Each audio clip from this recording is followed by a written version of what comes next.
And we are live, going free. How is everybody doing today? How many of you are coming over from the PWR show that we were just streaming from the great world-renowned Mark Collette's channel? It's good to be back on the camera, given that I have been off camera for a couple of weeks now, given that I was away traveling and then came down with a cold, and then, of course, not being the kind of person that does anything by halves, I decided to get a second cold. Who all do we have here today? I see Phoenix Fire in the chat. Great to see you. There's Zed Dez is here as well. Shauna, great to see you. JD. So many good people. There's Jesco. Resurrection Jose, great to see you as well. Iron, great to see you. Simon, great to see you. Raymond. I think we started off already before we even started streaming with a super chat by the great DB Cooper. Super chatting with $5. Thank you very much for that, brother. That is how we like to start the streams for Going Free.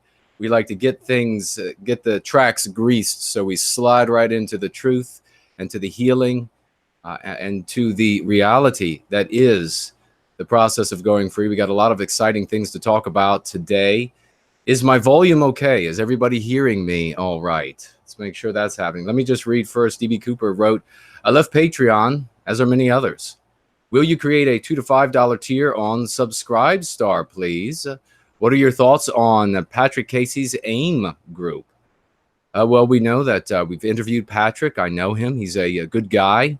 The work that they were doing before was good work. I surmise that they will continue to be doing good work. There's Mike Hawk. I notice you, brother. Jennifer P is here as well. And do we have the sound is okay? Is the video coming through okay? Hello, Jonas. Looks like you have a new avatar.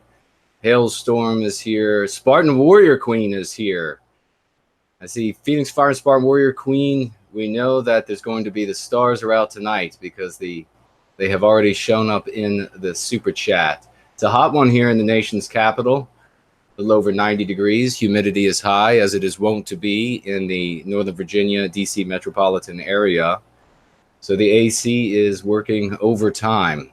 Hopefully we won't have any more power transformers blow up, as we had a few weeks ago. I don't know how many of you were with us that time when I was, we were on over, whose channel were we on at that time? Does anybody remember? But the power went out here and I disappeared. Muggy here today, too, says Zed. Let's get back to this questions from DB Cooper. He says he left Patreon. Do I have, can I create a $2 to $5 tier on Subscribestar? I can indeed. I have a $1 tier and I think a $10 tier on over on one of the other. I think it's called... Let me actually look back. I get censored and then sign up to so many groups, so many different platforms that they've become just a mesh of words. And I believe I know what it's called, but I don't want to give you the wrong name. But let's have a look and see. If you go on over to Gumroad, I was right. If you go over to Gumroad, I have a couple different tiers there as well. Now, when it comes to super chatting, if you were watching on PWR just prior to going free today, you will know that we interviewed 3 wonderful people who have built a new platform. This was Rachel, Emmanuel, and David. They've built a new platform called Entropy.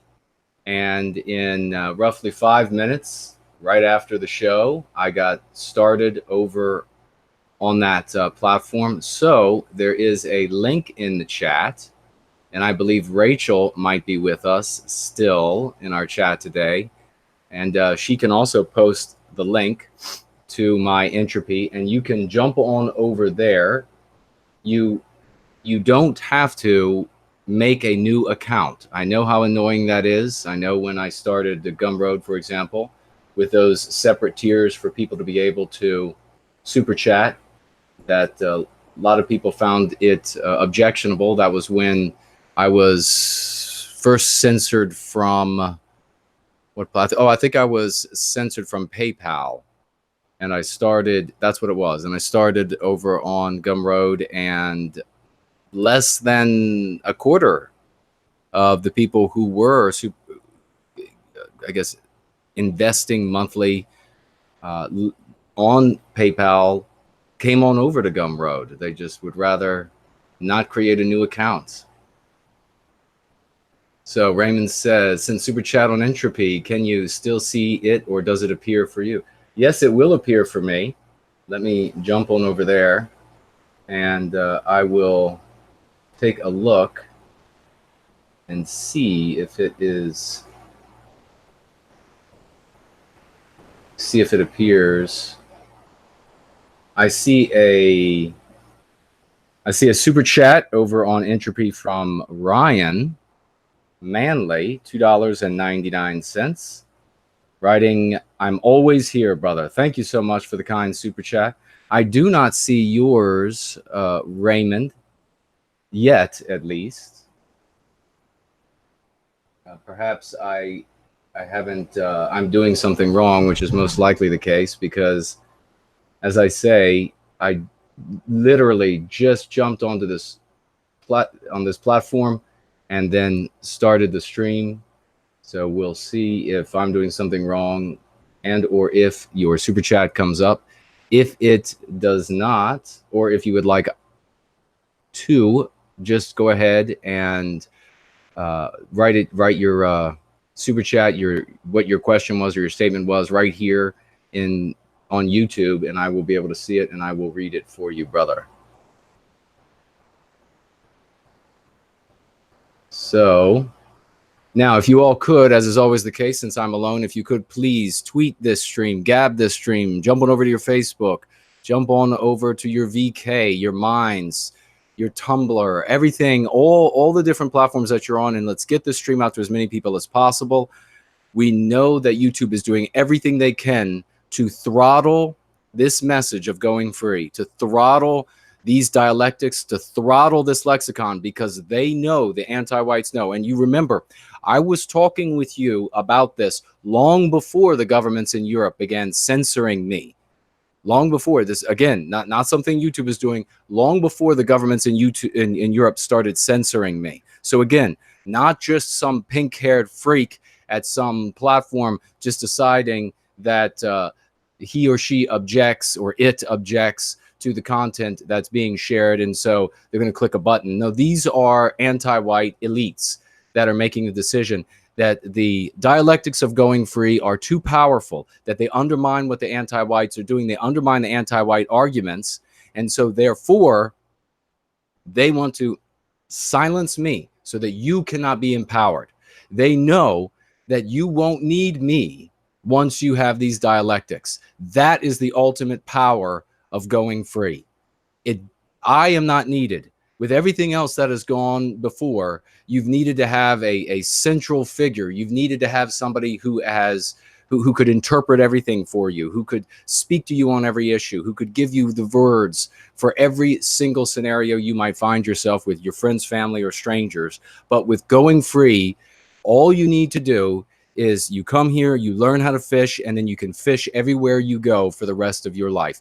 That is the power of going free. They know it. More importantly, not only will you be able to then fish everywhere you go in your life, but you will be able to share this curative contagion with all of your friends and family, and they will be able to share it with theirs. That is the ultimate power of going free. That is why this will win, where everything else has failed. So let's see what else we have here. Sounds odd. Let me see. You need your neck. You need my neck circumference. Zed Des needs my neck circumference. Is this for a noose? Maybe I'll get it to you, Zed. We'll find a way. I don't know it off the top of my head, my actual neck circumference. But today we are going to be talking, by the way, about two things primarily, and that is an MC, which is a meme curative. If you're new to this and you're unaware of how these things work, These are the opposite of what we refer to as MPs, which are meme pathogens. Meme pathogen is an anti-white precept plus the connected ideas about the precept itself, what you're supposed to think and feel about those who hold it, and what you're supposed to think and feel about those who oppose it. Meme curatives counter these MPs in your life. And so we're going to be talking about an MC that is extremely powerful and you will be able to use daily in your life. And when you use it, it automatically presupposes all of our positions so that the anti-white interlocutor, whether it be friend, foe, someone you're trying to change the mind of, somebody you're trying to help to go free, will automatically be put into the position of accepting the precepts for, or the premises for, that meme curative. You've already won the discussion at the beginning of the discussion. Remember that the anti-whites do this with all of their MPs. This is why, up until now, you have always lost these discussions with the with rare exception, you've always lost these discussions. And that is because the premises have already been decided before that conversation has started. We are not going to permit them. We do not permit them to establish the premises. No, we establish the premises. And I have been receiving some absolutely heartwarming, heart just filling news from individuals. Every single day I'm receiving messages, 50 more messages a day, people using these dialectics, people using this lexicon and having immense success in their lives where they never had success before. And one of the things we talked about with regard to entropy, and we're going to be addressing, we're going to be moving forward with, is, you all remember, I asked you all if you thought me having a call-in show where people would be able to call in like radio and I would be able to help them live and help all of you live at the exact same time, if that would be beneficial. And you all overwhelmingly said yes. I have all of these private conversations because I value all of you.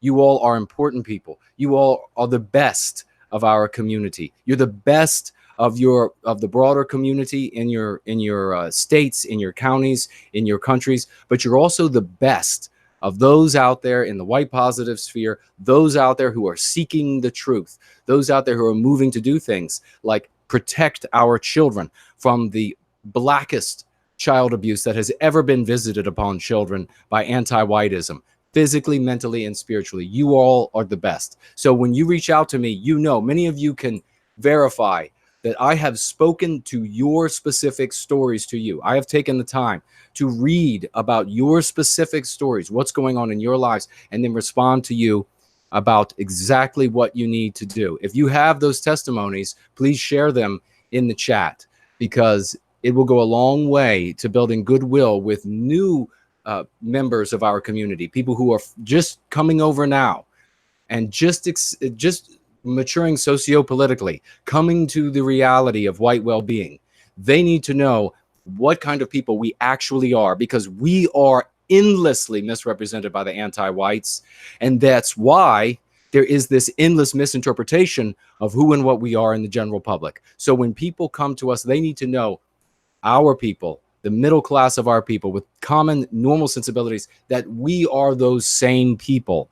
We have those same sensibilities. We are not the Hollywood stereotypes of what it means for someone to serve white well-being. We are the exact opposite. We are motivated by love. We are motivated by protection. If we ever get angry, it is because anger is a virtue when it protects the innocent. Remember that. That's one of our MCs. If we ever get angry, it is because anger is a virtue when it protects the innocent. We're going to be talking about that today. We're also going to be talking about the secret life of pets. And this is this movie coming out, Secret Life of Pets 2, and a mother who had to take her children to watch this film and how we handled that. That is a great example of something we could have handled and will potentially be able to handle on Entropy in the future. Handle that conversation live so that you all can hear exactly what I say and exactly what I said to this woman. You can hear that exact conversation and how it ended up beautifully empowering her in a way that if the anti-whites, as soon as they hear and you know they're watching, either live or in replay, as soon as they hear how well this worked, their heads are going to explode, because they know that what we are doing here, what you and me, what we are all coming together to do here is more powerful than what they are doing. They know that we can turn their poison into an elixir, and that drives them insane. That is why they try to cut the tongue out of my mouth. That is why they cut me out of all of these platforms. And I make the promise again to them, again and again.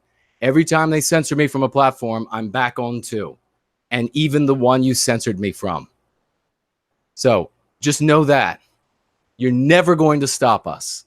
There'll never be a time when this great community of people that we have built here by the thousands, you can go ahead and continue to play with these numbers on YouTube. You can go ahead and you can prevent people from finding out that we are live streaming right now. You can go ahead and give a number of live viewers and total watched viewers.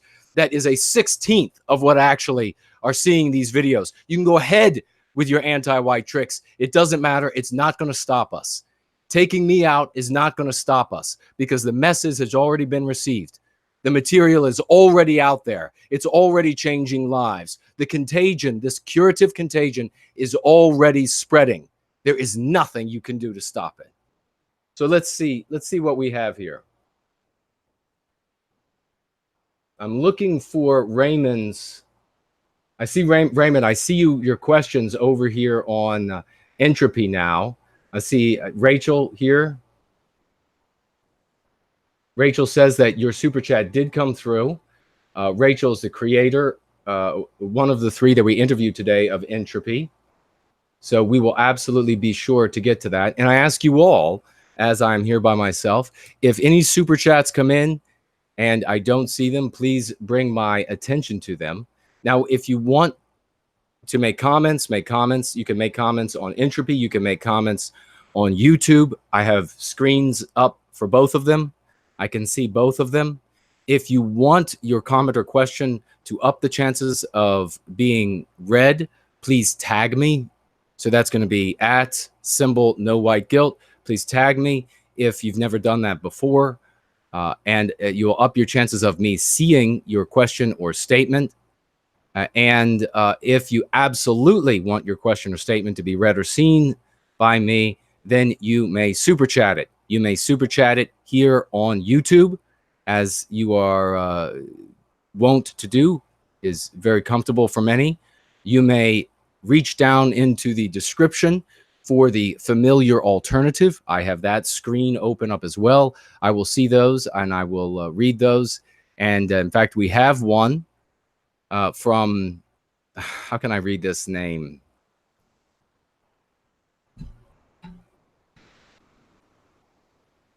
This person says, I've butchered every donation message that he or she has sent me. Please go to the window in your browser right now and adjust the Zoom settings. Also, I checked BitChute and saw none of your streams were backed up there and started panicking. What's going on? I think I read that one pretty clearly. I do need to get a larger monitor over here so that I can up the resolution and make the verbiage larger. That's true. I will refer to you as Excited Beta. Excited Beta, super chatting $2 by way of the familiar alternative, and I thank you very much for that kind investment. I will think about maybe pronouncing or saying your name as you have written it here. We do have women and children that do watch these streams, mothers and their children, and so we try to keep this as family friendly as possible. And right now I'm just debating whether or not the children will know what that first part of your name means. So, but I thank you very much for the kind investment in White Wellbeing. Let's see, what else do we have here? We have Nitto. I have strange Russian child video recommendations under stream here in Germany. Not sure what that means. Let's see what else we have. We have a £5 super chat. Thank you very much for the kind super chat. Have you removed the block have they removed the block on this channel in Europe? I'm watching from UK and not using a VPN or anything. This is what happens. The governments in Europe, most of them in Europe, they, once the stream or once the video goes out, it takes them a little bit of time to, I guess, to identify that I've created new content. If I were to have posted this stream earlier, say last night that I was going to be doing this stream today, they would have automatically prevented it from coming into your country. As soon as I'm finished, it's going, I don't know how long, an hour or more, or something of this nature. They're going to stop it from coming into your country. So they'll stop it from reaching the UK. I won't receive any messages from YouTube. They are not part of this, at least not yet. And it will just go back to saying that there is no content on my channel. So this is something that the great Jared George has mentioned we should regularly mention when we're streaming on this channel. And that is that if you are in Europe and or you speak with those who are in Europe, please tell them that there are two methods by which you can get around the censorship in your country. You can circumvent that censorship. The first is you can try changing your location on YouTube. For some, that works. For some, that works for a time and then stops working. So you could try that first. That's the easiest thing you can do. For others, you have to get a VPN.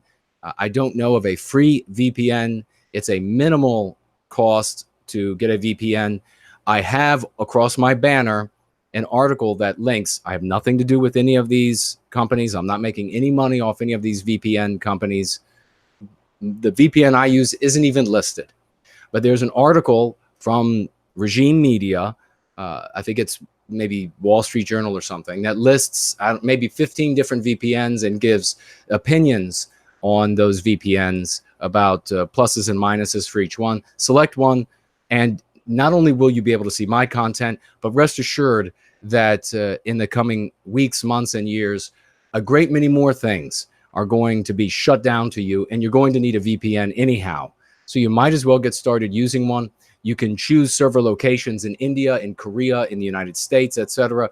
Keep looking around until you find one that you will find my content on. So you might be in Germany, you look on my YouTube channel, it says there's no content.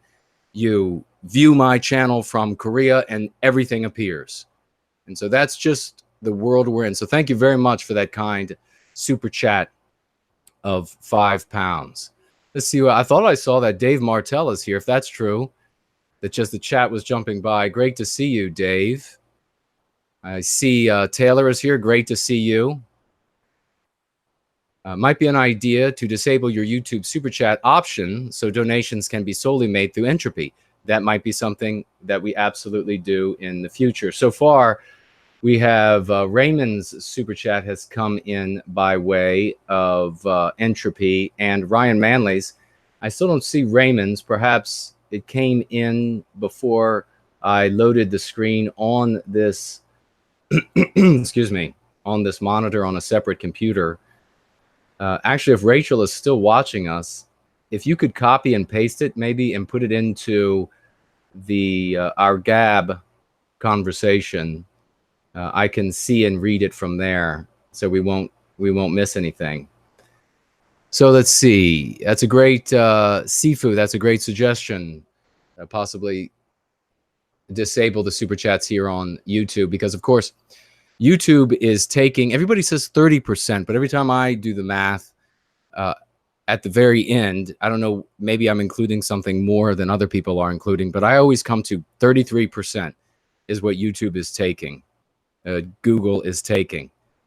Now, I understand that Entropy is taking a mere 15%, and that is covering the costs of doing business with a small amount left over to pay them for their time, efforts, energy, and no one in their right mind is going to deny them that. Certainly not here in the white positive sphere. Certainly not those of us who are going free and serving white well-being. Imminent Rain just super chatted $14.88. Thank you very much for that kind super chat.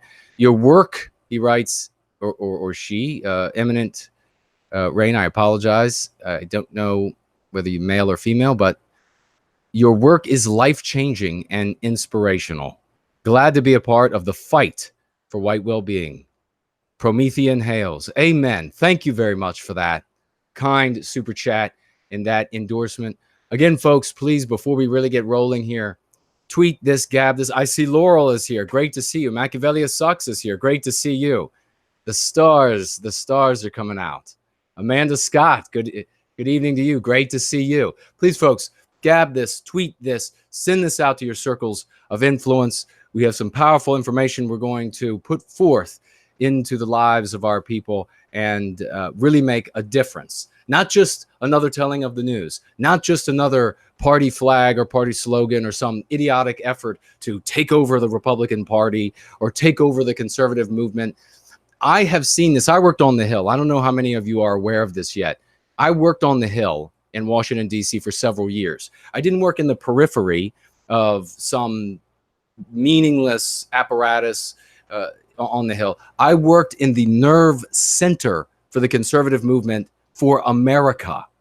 The heads of the most powerful conservative organizations, if you can name them, they were there. And we had private Wednesday lunches that everyone showed up to, the leaders of these organizations, and White House staff showed up, elected representatives from all over the country showed up at these meetings, strategists for the Republican Party, and everything was off the record, so we were allowed to speak our minds. So I am not speaking from ignorance when I say that it is absolutely asinine to get into that business. They will do nothing but lead you down dead-end alleys. This is where you have to be if you want to make a difference. Our people have been objecting to anti-whiteism and these anti-white ideas from the beginning, from the absolute beginning. They forced these things. They forced the change in the demographics that we took in as immigrants into this country. They forced it down your throat. No one in their right mind would have said, I want to live in an El Salvador. I want to live in a Nicaragua. I want to live in a Sudan. No one in their right mind would have said that. They forced these things down your throats. Now they keep the border still open, 100,000 a month. No one in their right mind wants that. Only anti-whites want that. There is no use in turning to your elected representative with letters and phone calls and other nonsense. There is no use in being a part of another phone bank calling for this Republican or that so-called Tea Party candidate. There is no use in any of that. If you want to vote, please go ahead and go out and vote. But if you want to spend time, money, effort, and genius in doing something that will make a difference, it's right here in White Wellbeing. Make your phone calls here. And in fact, I'm going to say that one of our members of our community wrote to me, and it was prescient, it was wise, it was sagacious, the suggestion, and that is every stream we should be talking about which one of you has been going out passing leaflets out. Now, I'm going to be speaking with my web developer, and we're going to be revamping the website, and we're going to be spending some money to make this happen, and we're going to be putting up a page that is going to have many different leaflets that you can print out and you can hand out in your communities. But until that happens, make your own simplistic, no white guilt, nowhiteguilt.org, whatever it is, just something simple. Don't combine it with anything else. Don't put any weird symbols on it. Just something like this for people to see, and then go out and distribute these in the community. Do it lawfully. Do it legally. You can put it in library books. You can put leaflets in magazines, in books at bookstores. You can go out. You can post things where it's lawful to post them.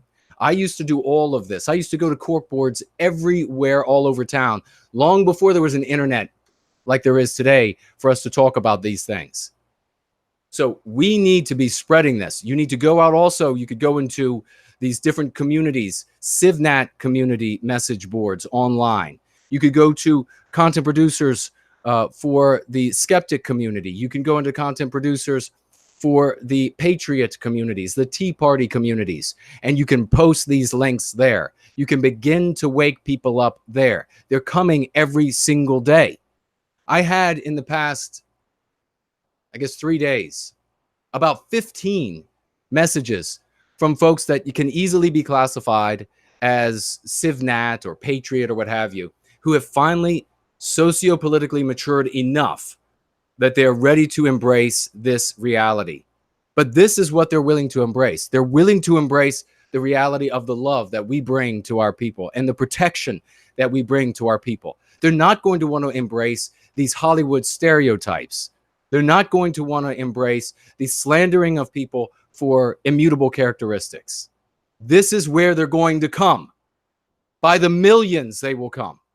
It will be exponential. And this I guarantee you. So let's see. Machiavellius sucks. Super chats. I put stuff, my flyers in library books. Amen. $1.99. Thank you very much for that kind super chat. Machiavellius. Let me see what else is going on here today. We got to thank you. You're most welcome. Thank you for being here.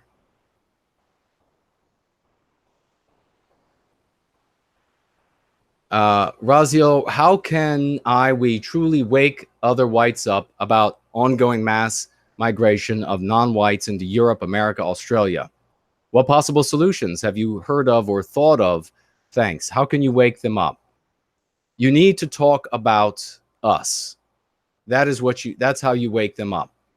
Our welfare, our well-being, our children, our jobs, our culture. All of that is changed. All of that is altered and sullied in ways that makes us uncomfortable, that depreciates the value of what we have, what we create, that makes our neighborhoods more dangerous, that makes our environments more uncomfortable, that makes it harder for us to get jobs, that depresses our wages. And what is it about those jobs that we want?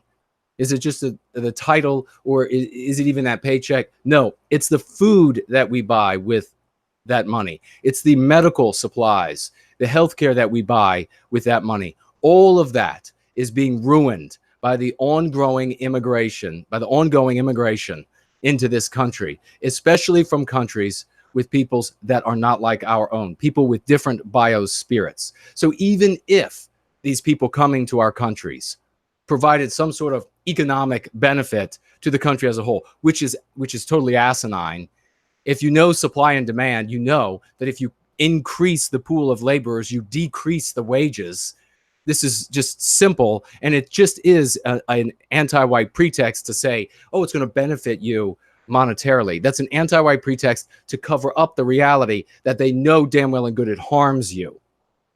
But even if by some magic of another universe's physics, these people coming in could somehow increase the economic performance and therefore performance of the country, and therefore the performance of our individual lives, they would still change our environments because they have a different biospirit.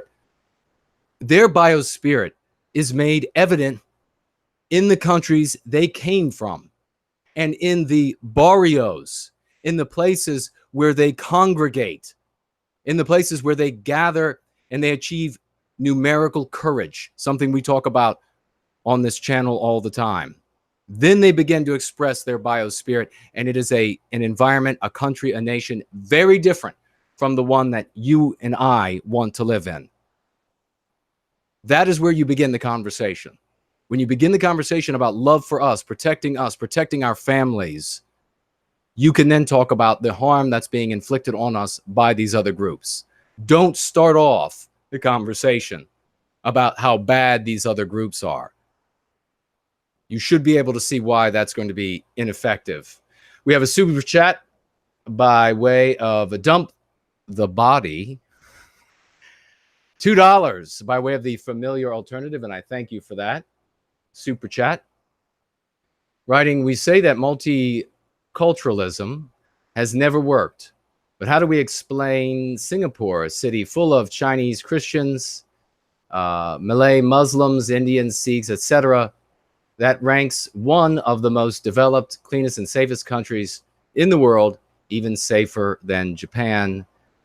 You have, in all cases of any organism, and that's ultimately even though a society of buildings, of governmental structures, of law and order, etc., is something that isn't living, right? These are not, these things don't live without us. They exist because we exist. And you can have, just like you can have a relationship with a non-white person at work that is a wonderful. You could be friends. You could get along very easily. The reason why that works is because you all know that you're going to be able to escape that scenario at any point that you want. So you can have a temporary situation where you can mesh a bunch of people together. You're doing that right now in Northern Virginia. You have more than just this number of people, or number of different peoples in Northern Virginia than you just named here. And yet these are anomalies, because we see that throughout the history of the world, no multiracial, and that's another important thing I want to point out, no multiracial scenario has ever survived, has ever worked for any period of time. If they did work, they would have come down to us as successful. They don't work. The only reason they work is for a time, briefly for a time, just like is happening in Europe today. I mean, you can name these countries, but you could also name America. You could also name Italy. You could also name any of these places that have multiracial environments and say, look, they're working. That's like looking at the cancer patient that's not yet dead and saying, look, he has cancer, but he's not dead. He's not dead yet. So isn't cancer fine? No, cancer is not fine, because we can see where cancer goes. We can see where multiracial society goes. And the reason why, for example, a multiracial society in the West can function for the time that it does is because you don't have multiple groups with numerical courage who begin to exert their biospirits on their environment around them. You have a giant superstructure holding the people in place with an increasing level of tyranny to prevent the inevitable fighting amongst themselves, this increasing level of surveillance state, police state, etc. And you have the scapegoat, which is Western kind. Don't be mad, Mr. India from Indian, at your failures here or there. It's all the white man's fault. Don't be, don't get angry at the Pakistani who you normally have a real issue with back home, or you would normally have an issue with, because the white man is causing both of you problems today. That is the reason why. Those are some of the main reasons. Of course, there is a lot of discussion in both of those things I just stated that if we had the time we could go into. Maybe we'll do a show in and of itself and we could talk about that. But those are the main reasons why that these things work for a time, in the same way that a cancer treatment will work for a time before you're dead. And the only way the cancer treatment is successful is when the cancer is gone. So we don't have a multicultural environment. We have a multiracial environment. That's important to say. Thank you very much for the super chat, though. Let's get on and see what else we have here as far as... So if you could, well, folks, while I'm taking a look at this, take the opportunity to gab, super chat your questions, tweet the stream, put it up on Facebook, put it up on VK. I'm new on VK as well. Raymond super chatted $5. Thank you very much, Rachel, for getting to me with this. And thank you very much, Raymond, for the kind super chat of $5 to the cause of white well-being. Just spreading a little love for our people. Good to see another payment method. Amen. Yes, indeed. It's great to see another payment method coming online. And I understand that the good folks over at Thonic Software are preparing themselves with backups to prevent us, or prevent them rather, from being shut down. So there'll be redundancies. We've seen before these other startups for payment processors. They get rolling. You all have seen it. They begin attracting us, and before you know it, they're shut down because the anti-whites have lost this debate about philosophy. They've lost the debate of law. They've lost the debate of fairness. And so all that is left is to silence us. And part of silencing us is not only cutting our tongues out, but that it is preventing us from paying for our electric bills. That's why they get you fired from your job, paying for your food, your health care, and the like. That is all part of that process. So let's see what we have. We have DF super chatting $1.99, not saying anything, but thank you very much for the kind super chat. Let me have a look quick at Entropy. Exciting new platform, folks. If you haven't gone over there, I think Rachel has a couple times posted the link. You do not have to set up a new account to participate in Entropy. You're going to be able to sign up with your normal Google account. So you're just going to click a button and you're going to be rolling. So let's see what we have over here as well. Do we have any others? I see.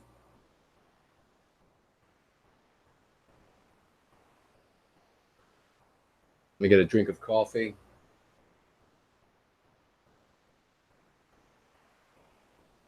Looks like we have a super chat over on Entropy from Josh Randall. Super chatting, a great sterling member of our community. Thank you, Josh, for being here. Writing, Jason, will you have the White People's Press guy on tap when he publishes his magazine? Of course. Absolutely. That's a fantastic question. We will have the people over on the White People's Press, have them on the channel. I am in the first issue. There'll be segments taken out of several portions of Born Guilty, and it looks like it's going to be a really beautiful magazine.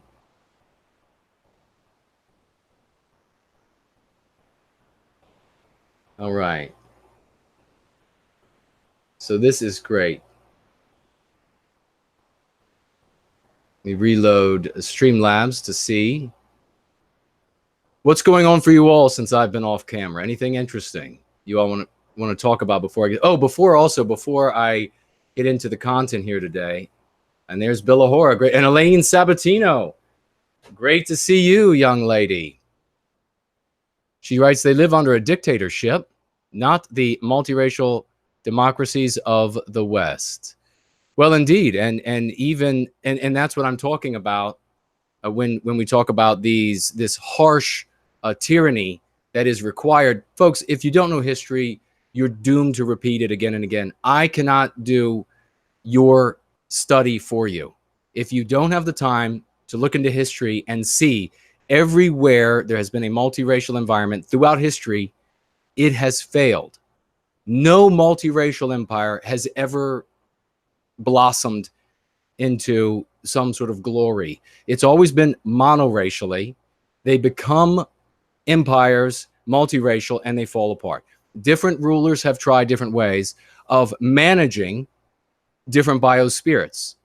Whether you believe we have souls or not, we are in the bodies of animals. And just like every other animal on planet Earth, we have instincts.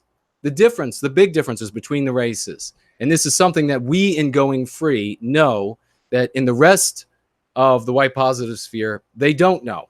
They want to talk about IQ all the time. IQ is not the difference.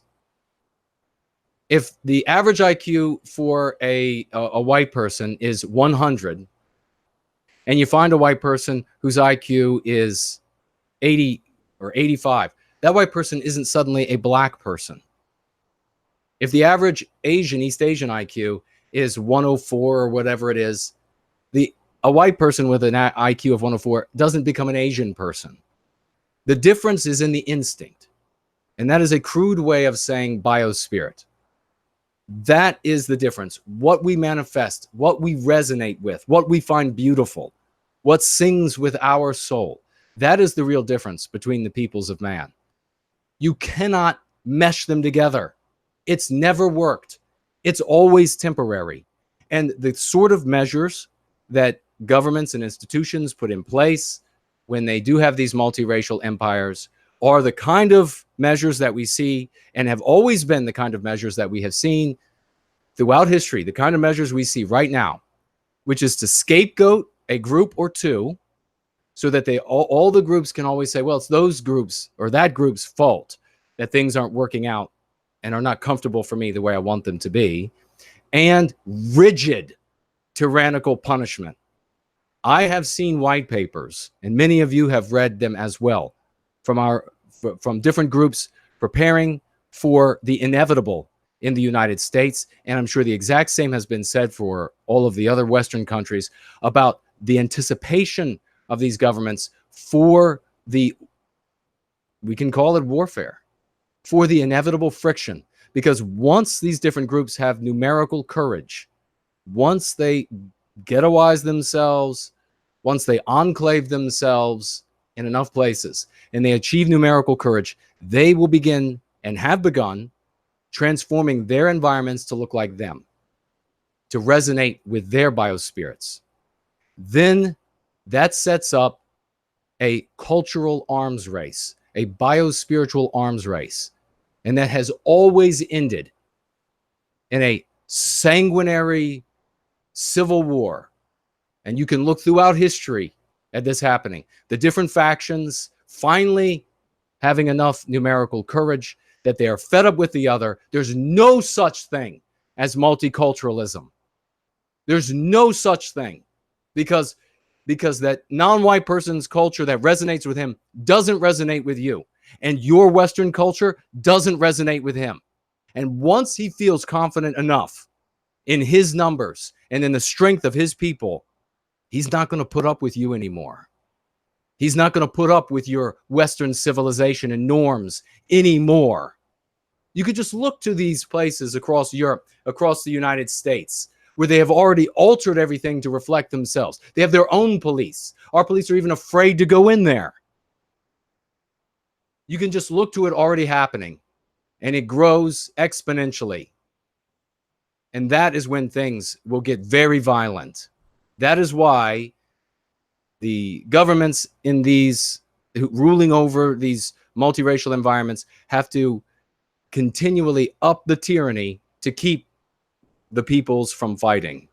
Nobody wants to live in a world like that. Bill Ahura, super chatting $5. Thank you so much, good sir. Despite earlier a name fiasco, I'm chatting again. An idea. Make no white guilt bookmarks, laminated and put in community college library books. Bill Ahura, that is brilliant. That is brilliant. Folks, did you hear that? This is a brilliant idea. Make no white guilt bookmarks. Put on their nowhiteguilt.org so they can find the website, all of the platforms. Laminate them and put them in the college library books for students to find. In a way, pardon me, in a way that is, there's the saying that you can't teach a man anything. He has to discover it for himself. In a way, and that's really a big part of the method of going free and how I help people to go free of anti-whiteism. In a way, you pitch the information and then they go after it themselves. This is a perfect way, what Bill Ahura is talking about here, in that these students will find these bookmarks and then they will be able to investigate on their own, and it'll be a discovering process rather than have somebody in their face telling them what to think. It's fantastic. Dave Martell is here. Great to see you, good sir. Another shooting star, $5.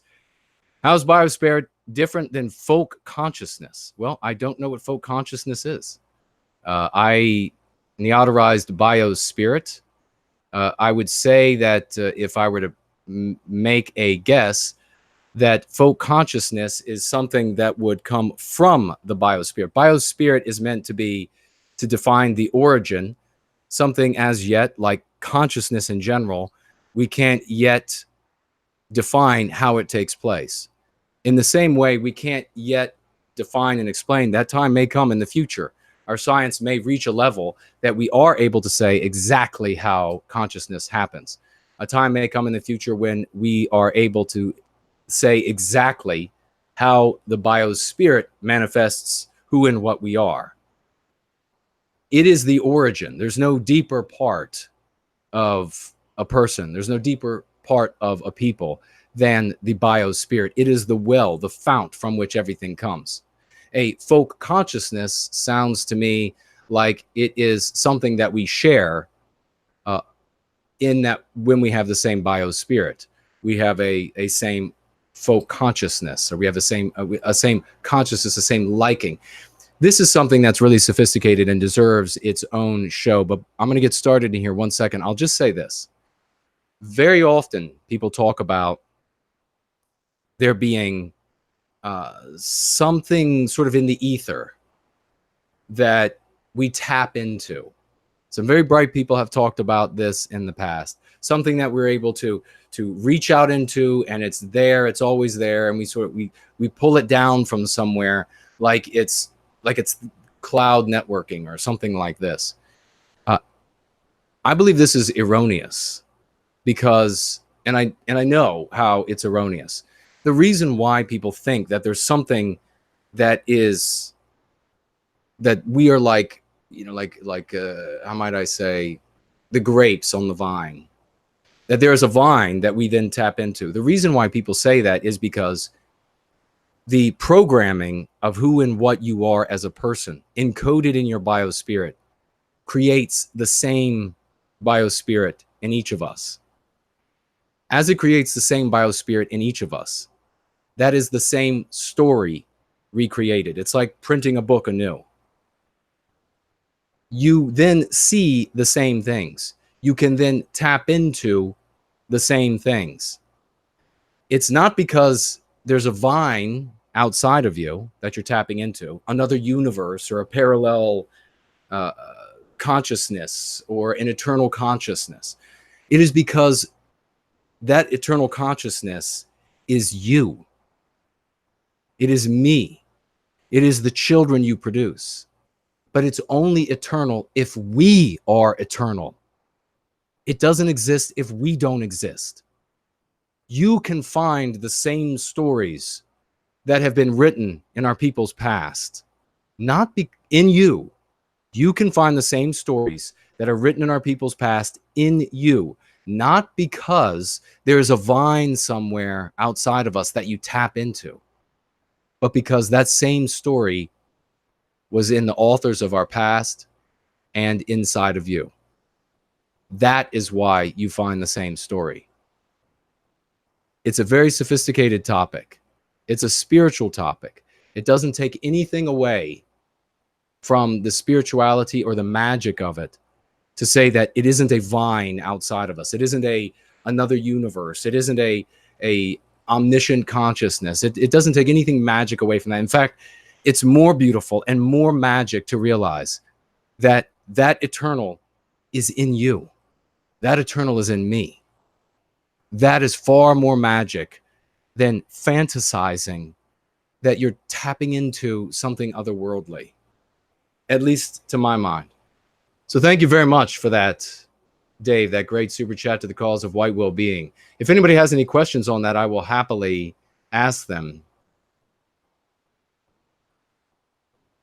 We have Mad Max saying that Mexicans, specifically, not non-whites, took all the blue-collar jobs in Vegas.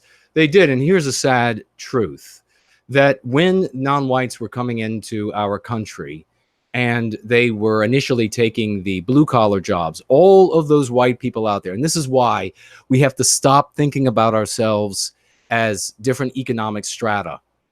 We have to stop thinking about ourselves as different segments in a country. This is primarily. This is origin. This is the substantive part of where we begin and who and what we are. Is that we are a people. We are a single people. That's how we have to think about ourselves. Because what happened was, when all of these blue collar laborers came into the United States from Central and South America, all these white collar white people shrugged their shoulders. Not every one. There were plenty. Now, I've worked both blue and white collar. There were white collar people out there who objected to it, of course. But too many of them didn't object. Too many of them shrugged their shoulders and said, well, my job's not under threat. I don't have to worry about paying my car payments and paying my mortgage and feeding my children and getting my wife to the hospital when she breaks her ankle. I don't have to worry about all that. It's not my job. And now it is your job. Because now with all of these visas, they're bringing in these non-whites that are all on the right side of their bell curve, very easily can compete and are very happy to do the job for half that your ass would have done it. And now you're worried. So from now on, we in this community, when it is this economic strata of our people that are being harmed, everybody from this economic strata has to be upset as well. That is how we have to view it from now on. Every job in our society is a noble job. Every single job. No longer are we going to look at employment and what you do for a living as a determinant of your value as a person. Everybody who works and contributes to our civilization is equal in value to every other one. It doesn't matter whether you are a philosopher or a garbage collector, or whether you are a plumber or a lawyer. These things are differentiated by time that you have to spend in training, places that you have to spend in training, certainly incomes. But it says nothing about your value. What speaks to your value is what you do with your life. And if you live a life that is selfish and you don't give a damn about our people, then it doesn't matter how bright you are or how nice your house or how nice your car or whatever your title is. You are garbage. And it doesn't matter how impecunious you are, how difficult it is. You have a learning disability and you have a job that requires very little training because you can handle very little training. If you live your life in glory for our people, you go out and you coach the T-ball team. You go out and you pass out leaflets for the good of our people to bring their attention to what's happening to us, the harm that's happening to us, then you are a superstar. You are a comet that streaks across our sky as beautiful as can be. That is what determines your value. Not how long you spend in school, not how much student debt you earn, not what your title is, not how many zeros are in your bank account. That means nothing. And in fact, those of us who spend more time worrying about, of any economic level, who spend more time worrying about how they're going to just run off with their family, how they're going to, what country they're going to run off to next, what county they're going to run off to next. They don't care about the rest of us. Those people are losers. They are scum.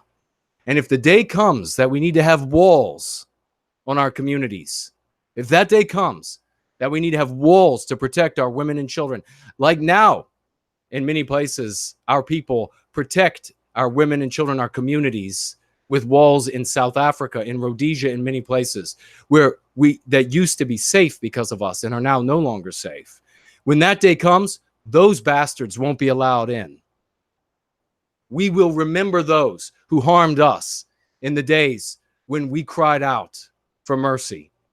We will remember those who harmed us in the days when we spoke with love and the anti-whites told the world it was hate. We will have long memories, the longest the world will ever know. Let's see what else we have here. JT Smith, super chatting £5. Hey, Jace. Hey, Jace. JT, great to see you. Thank you very much for the kind super chat.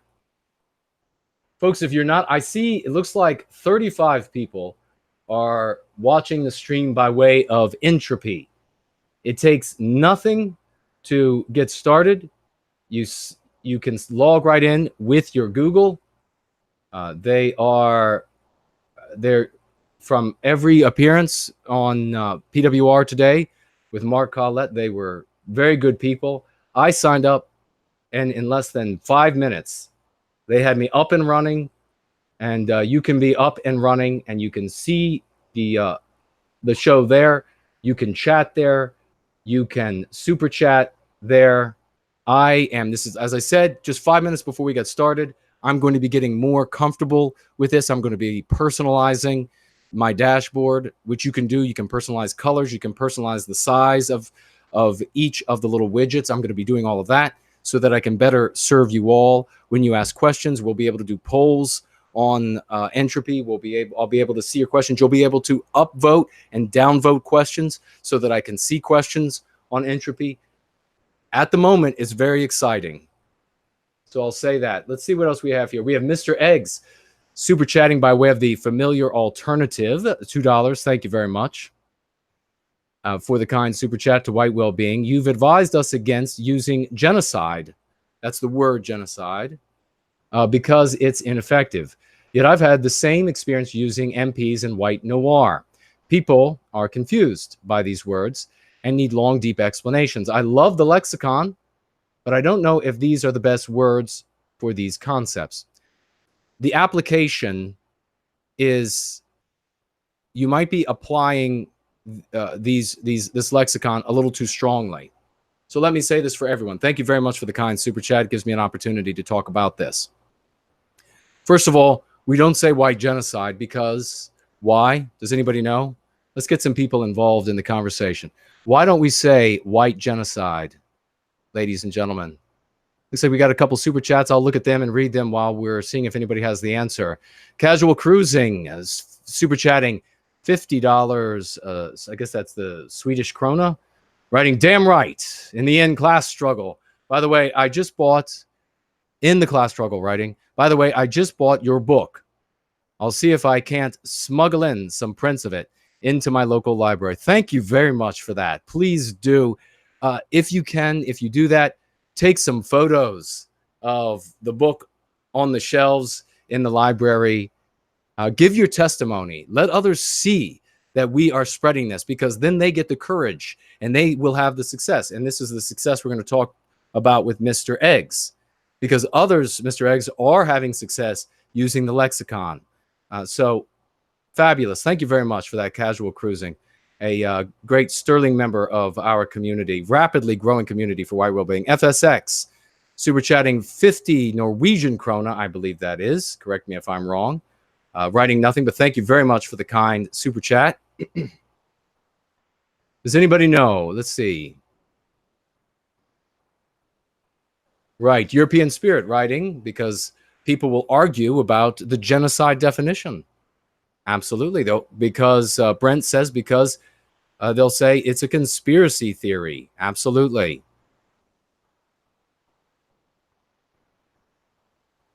The book, my book is called Born Guilty, if that's the question.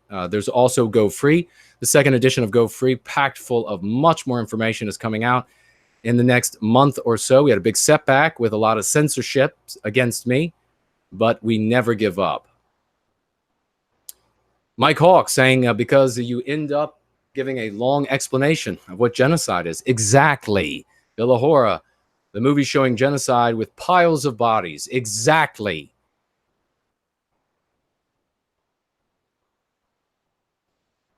Moonlift Accelerator says entropy is not allowing him or her to sign in, saying that something went wrong there. Well, keep trying. This is a brand new platform. Undoubtedly, there are going to be a couple bugs here and there that they are going to be working out. But these people have set up a Discord. We can reach out to them. We can speak with them. I will mention this to them. And they will be working on these things. Earlier in the week, I tweeted about a certain platform that everybody is speaking highly of because we're getting kicked off, censored off of YouTube, and they never respond to me. So these people are responding. Now, white erasure, Elaine Sabatino, white erasure equals white genocide, but erasure is a bit more euphemistic. Our enemies are experts at using euphemisms against us. Very well said. Everybody is right here. Perfect. When we say white genocide, your audience sees the piled bodies. So if they don't see piled bodies, as far as they're concerned, there's no genocide. It doesn't matter if you then begin talking about the UN's definition and how encouraging people to not reproduce and how encouraging people to take partners of other races and etc. How all of that's genocide. They're not hearing any of it. You've lost the debate. You need to win the debate right up front. You win that debate with white erasure because they can see that. Now, when it comes to using things, as some of the lexicon, as Mr. Eggs is pointing out, white erasure is part of the lexicon of going free. But when it comes to some of the others, like an MP or white noir, if you're going to use that in a conversation with someone, You have to be ready to say in a very easy way, just like it's very easy to say with white erasure. You have to be able to say in a very easy way, like one example. You say X, they're talking about X, and you say, well, that's an MP, meme pathogen, if you haven't heard about that before. And you want to also say things like, you know, how have you not heard about this? How do you not know what an MP is? This is, everybody knows this now. It's a meme pathogen. These are an anti-white precept, such as strength is diversity, which harms Western kind for the benefit of anti-whites. It's that easy to say that. You could do that with all of that material. Now, you don't want to speak to someone that you're bringing newly. You're helping to bring over to going free. You're helping to bring over to being a white positive. You don't want to speak to them in pure jargon, just as you would not if you're a lawyer or you are a carpenter and you're talking about something you're doing in your field. You wouldn't use pure jargon because your audience, if they're not a lawyer, say in real estate or whatever field they're in, or not a carpenter who is concerned with primarily the framing of a house, if they don't know these fields, they're going to look at you with saucer eyes, not knowing what the words mean, not knowing what any of it is. So you do just like they would, or you do just like the field you're in when you're trying to explain it to someone else. You might describe the concept and then say the jargon, MP. We call that an MP. That's called an MP, and here's what it is. And then you begin to talk about it, and you explain it to your listener. You explain it, and that is different than an argument, which we just described in the sense of white genocide. Do you see the difference? If you say white genocide, they now have a contradictory position to you. They're saying, no, there's no white genocide because genocide is a pile of bodies. And then you have to say it's something else as well. It's that, but it's something else as well. When you talk about MP, they're not arguing. They're not saying an MP is something else. They're not saying a meme pathogen is actually X, Y, or Z. They are learning from you what an MP is. And so you are in total control of that conversation.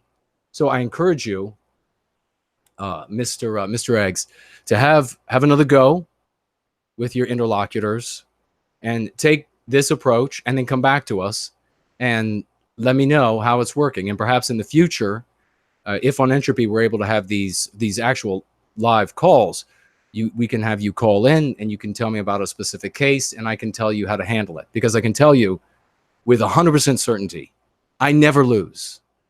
I always win. And the people who are using the lexicon and the dialectics are winning. I'm receiving messages every single day about them winning, changing the minds of people that they have never been able to change before using these dialectics and this lexicon. You will have the same success. So you might have some hiccups getting started, just like when we start doing anything for the first time. There's going to be some stutter step, but you'll get into the flow and you'll be changing minds as easily or better than I do.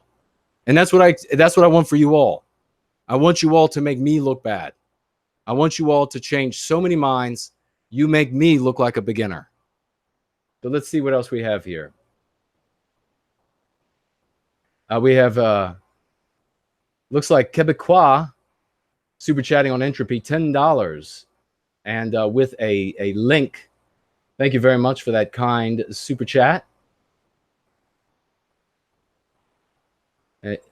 Let's see who else we have here. I believe that if Rachel is still with us, or Emmanuel or David from Entropy, if you could comment, either write me in the Gab or write in the regular or the chat here on Entropy or on YouTube, and let me know if I'm saying this right. When the super chats appear on Entropy, if it doesn't have the little YouTube icon, it is a super chat that came in only through Entropy, not through YouTube. That's probably it. It's this seems really user friendly. Also, if you're a little older and this new technology is a bit intimidating, or maybe you just haven't really been into technology, you're a younger person, but you've spent your time doing other productive things. You've been raising cattle and not really on computers and cell phones or what have you, and you're a little intimidated. I guarantee you, it couldn't be easier to get Entropy open and running. Aside from any bugs that might be taking place with your particular browser or what have you, it is just as simple as it can be. We just had Amanda Scott super chatting £5. Thank you very much. At some point, could you discuss the manufactured 60s revolution? We absolutely will. Because what a bogus farce that was. Revolution, my ass. The government facilitated the entire thing. With few exceptions. I mean, you had individuals in government, individuals at maybe this university or that university, or maybe this newspaper for this city, before the anti-whites had complete control of these things, or domination, I should say, rather than nothing is utter, but domination, that were holdouts. And so those were allowed, or those gave the impression that there was some sort of genuine resistance and that there was some sort of genuine revolution against a system. The system was conquered in 1913. There was no conspiracy. The Federal Reserve came into being in 1913. You can go on their website, and this is for the anti-white censors at YouTube. You can go on the Federal Reserve's website, and the Federal Reserve was created in 1913 on Jekyll Island. There's no conspiracy about that. That's a fact, and it is available for everybody to see. I know YouTube has been censoring videos. Okay, Rachel is here still with us. Thank you very much, Rachel. See how dedicated this team is for Entropy? She's still with us. She was with us, interviewed on Mark's channel, and now she's still with us in the chat. Thank you very much for that. I don't think these people are going to be, at least at this point, I don't think these people are going to be like the ones that have left us in the lurch in the past, ladies and gentlemen. So yeah, we will, Amanda. Fantastic super chat. We will talk about that bogus revolution. See, Mike Hawk writing again. I've had the same experience. Didn't even know what meme, the scientific term, or noir was myself. I had to look it up.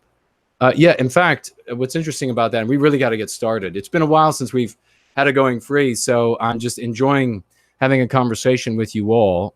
We are going to cover this material. Oh, let me ask all of you quickly before I forget.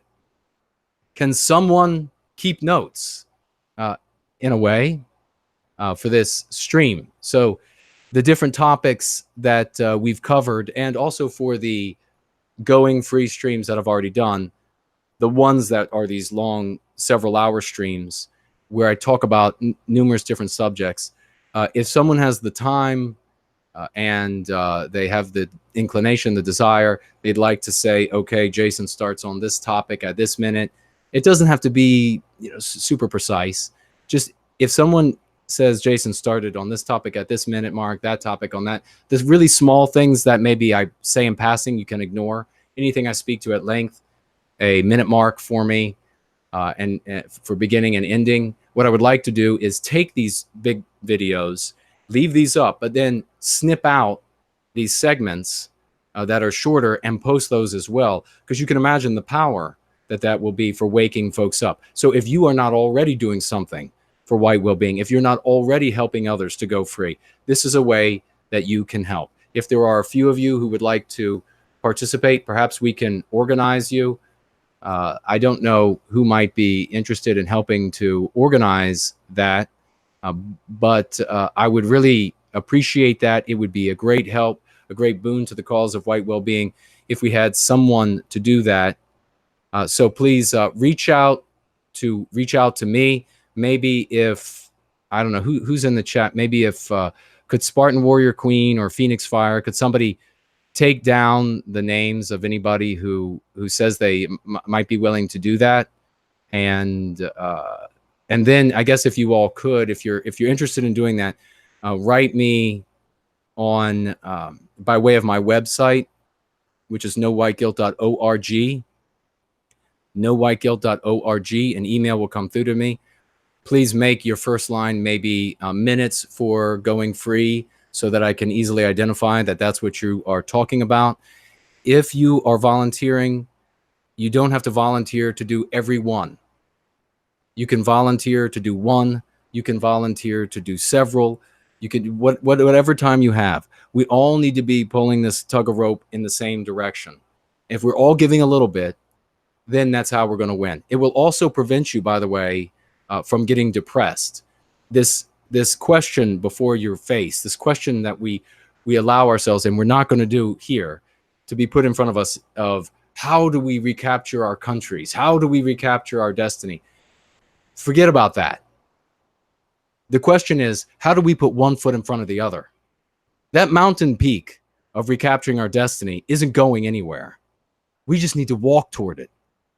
We just need to head that direction. I will help us put one foot in front of the other. I'll need you to help us to put another foot in front of the other, and then you to help us put another foot in front of the other, and then you to help us. And by being active in this cause, by making a contribution, by doing a little thing every day or every other day or every 3 or 4 or 5 days, by doing something, you, instead of being depressed, you will be filled with energy. You will be filled with the ideas and the excitement that things can be done.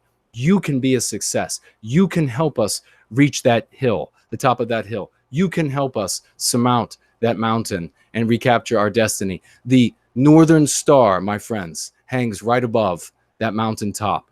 And when we get there, it'll be in hand's grasp. We just have to take those steps. So let's take them together. Let's have those who are interested in helping me with this minutes segment reach out to me. Remember, maybe the title across the top of the email, minutes for going free streams. You could say, I volunteer to do 1, I volunteer to do 5, whatever. You're going to watch the videos. You're going to put the minute markers, beginning and end, for different topics, and then I'll clip them out. Or maybe there'll be someone out there who's willing to clip them out, and then I can post them to my channel as well. I have a lot of things going on right now, but I'll never stop taking on more for the cause of white well-being. This is my life. If you've read Born Guilty, you know where I come from. You know how this got started for me, and you know it is bone of my bone, marrow of my marrow, spirit of my spirit. There'll be nothing but love and service to white well-being in this body until the very last breath. And then if I'm able to serve after that, you damn well better see me do it. All right, Phoenix Fire, super chatting by way of the familiar alternative, $5. I hope this works here. Been blocked from donating via other options. Is that right, Phoenix? Is anybody else being prevented from donating by way of YouTube, by way of the normal super chat? Has anybody else had a problem doing that? Let's find out. We had Dean super chatting here, $5. Thank you very much, Dean, for the kind super chat. And by the way, Phoenix Fire doing double duty, folks, triple duty. Phoenix Fire and she's doing all the work, are working on something right now. I'm not going to say it because I want to reveal what happened and what we're working on at the same time. But she is a hero, nonpareil, working hard for the cause and throwing some money at the cause and modding in the chat as well. Fantastic. In fact, you know, I can make mods of our mods on YouTube. I can make them mods on Entropy as well. Things are getting exciting, people. Things are getting exciting. This is why the anti-whites are trying to shut us down. This is why they hate the process of going free. Now, I was going to say earlier, before I remembered that I wanted to ask about the minutes, was that the word meme, when I came up with meme and meme pathogen, no one knew what meme was. I mean, that was an obscure word as all hell. I can't remember where I learned it, reading somewhere, but it perfectly described what was happening. These anti-white lesions on our bodies, on our minds, on our spirits. And meme pathogen perfectly described it. I feared for years when I would talk to people, I had to describe what a meme pathogen was. And I feared for a great many years that people were never going to know. And then all of a sudden, when Trump ran for office, people started sharing memes. And so a huge swath of the population came to know, pardon me, what meme meant. And so that was a great help to me, a great boon. You don't need to use that. Remember, as I was saying earlier, when you're talking with someone, don't just throw around the jargon. You wouldn't do that if you were an electrician describing to a member of the laity, or a doctor describing to the member of the laity what you do for a living, or a specific case of X, Y, or Z, and how you do it. You wouldn't start off with just nothing but jargon and confuse the hell out of them. You don't do the same. You don't do that here. You say what these things are. You say, we call that a meme pathogen, and then you move on. That familiarizes them with it. It also tells them that it is a verifiable concept. That is extremely important. Do not move away from the use of things like white noir and meme pathogen, because people have not been taught by the regime, the anti-whites, by the regime, what it means. The idea expressed as a concept has validity for an individual.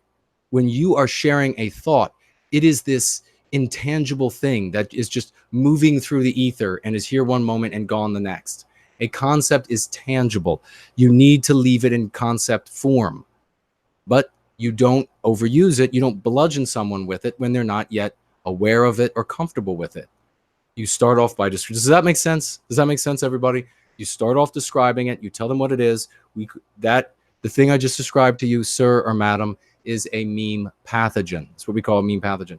This sickness that you feel in your heart, this self-hatred that you feel, this white guilt that you feel, this feeling that our people are evil, this feeling that this stress that you feel from that you don't deserve, this nervousness that you feel by hearing me just talk about our well-being, that is a sickness that only white people experience. That sickness is called white noir.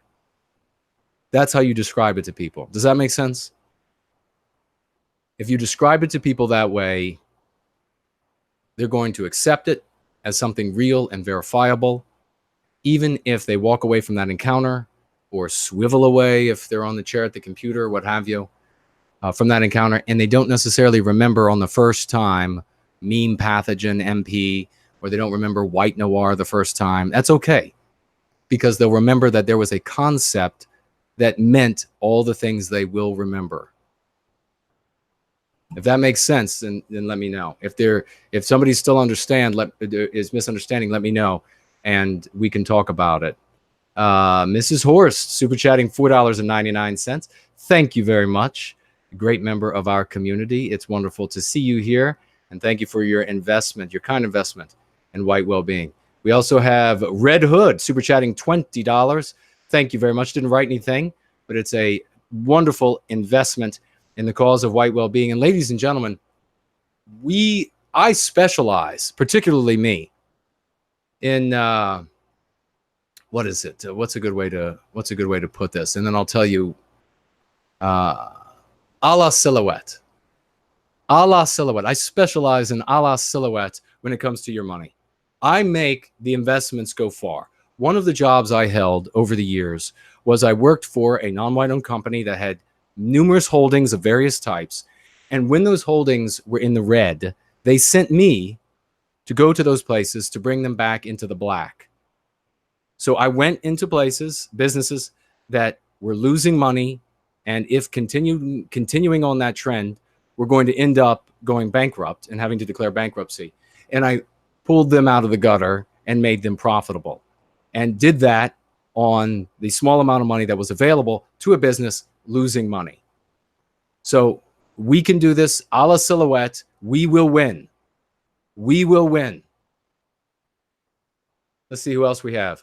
We have Bam Bam, super chatting $10 by way of the familiar alternative. Thank you very much for that kind super chat, Bam Bam. We have Ryan, super chatting $10 by way of that familiar alternative. And writing How do we find like-minded people in real life?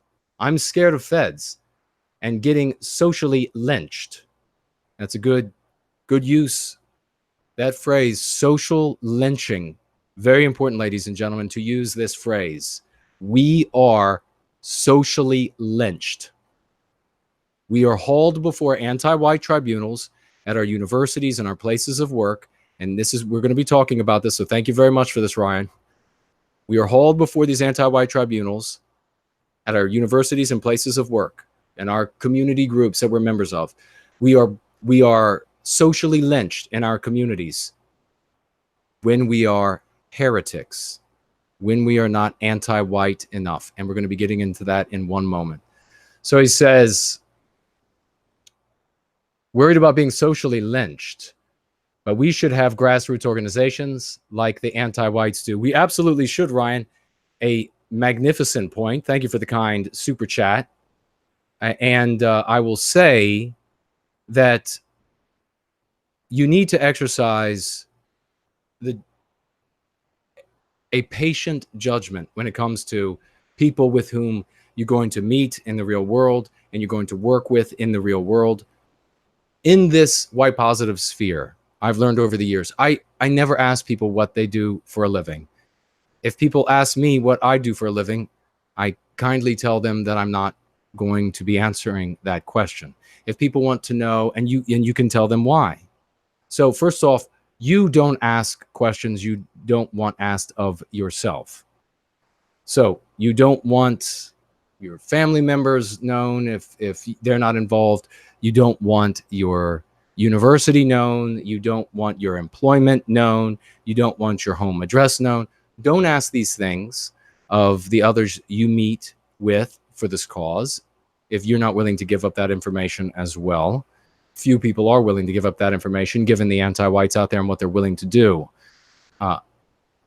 And you know those people you're working with by the fruits of what they do. So it's all actions here.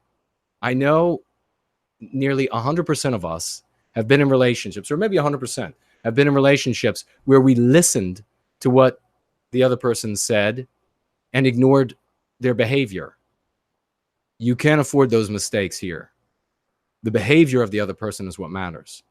If the other person says they are for X, Y, or Z, or what have you, and then they behave a different way, that's it. You know who and what they are. If they advocate some sort of violence or the creation of some sort of manifesto of just in case or anything that is legal or could be perceived as legal, and the best way to think about this also is only have conversations that you are okay being articulated, read out loud, or played out loud in a courtroom. Don't have any conversation that if it were played in a courtroom, a jury or a judge would frown, to say the least. Only have those kind of conversations. Also, you can quiz the person that you're talking to. It's something that I am very accustomed to doing. So you can ask them, who have you read? Who do you watch? What do you know about these things? If they're anti-whites, just a basic anti-white troublemaker or what have you, they're not going to be able to answer these questions. They're going to stumble over themselves. If they're working for the FBI or Mossad or what have you, they'll be able to answer those questions. You're not going to be able to stop them from gathering information on your activities. So again, be okay with everything you do being shared in a courtroom. You're always going to be lawful. But if they suggest anything illegal, and this used to be the way that it was in the past before we had the internet like it is today, we would have people show up who would suggest at meetings, because that's all we had were meetings, who would suggest something illegal. And we would say, even in jest, even if they're being just facetious, you say, I understand, you might think that's funny, or you might think that that is something that might need to be done. You might actually think that, but we are not going to commit any acts of criminality, and we don't even entertain them. So please never joke about that again, or never suggest it again, because if you do, we don't want to have to ask you not to come back. But that's what we'll have to do. And in some cases where we said that to people, they said, all right, yeah, I didn't realize how serious this was. And most people coming in don't. They don't know that this is real spy versus spy. They don't know what the real world is like at all. They're only peeking out of the nursery room when they first come to our meetings. So behind them, their whole world is teddy bears and lollipops, and anything scary is fiction in their movies. They got the little mobile above them on their crib, and it's all smiley faces. They're just peeking out now. But in some occasions, we said that to the people, and they never came back. And the reason they never came back was because they were narcs, or they were working undercover, they were actual agents or police officers or what have you, and they realized, I'm not going to be able to get anything out of this group. I'm not going to be able to entrap them. And by the way, don't bother telling me, oh, it's illegal to entrap. You cannot get near the edge of the law in what we're doing. You have to stay away from it. If you get up to the edge of the law and say, look, I'm still on this line, isn't it cute how close I got? They will dilate the law and your ass will go to jail. So just don't be afraid. Don't be afraid. A lot of us have been in this for a long time. We haven't gone to jail, and we haven't been attacked. We haven't been, houses haven't been burnt down or what have you.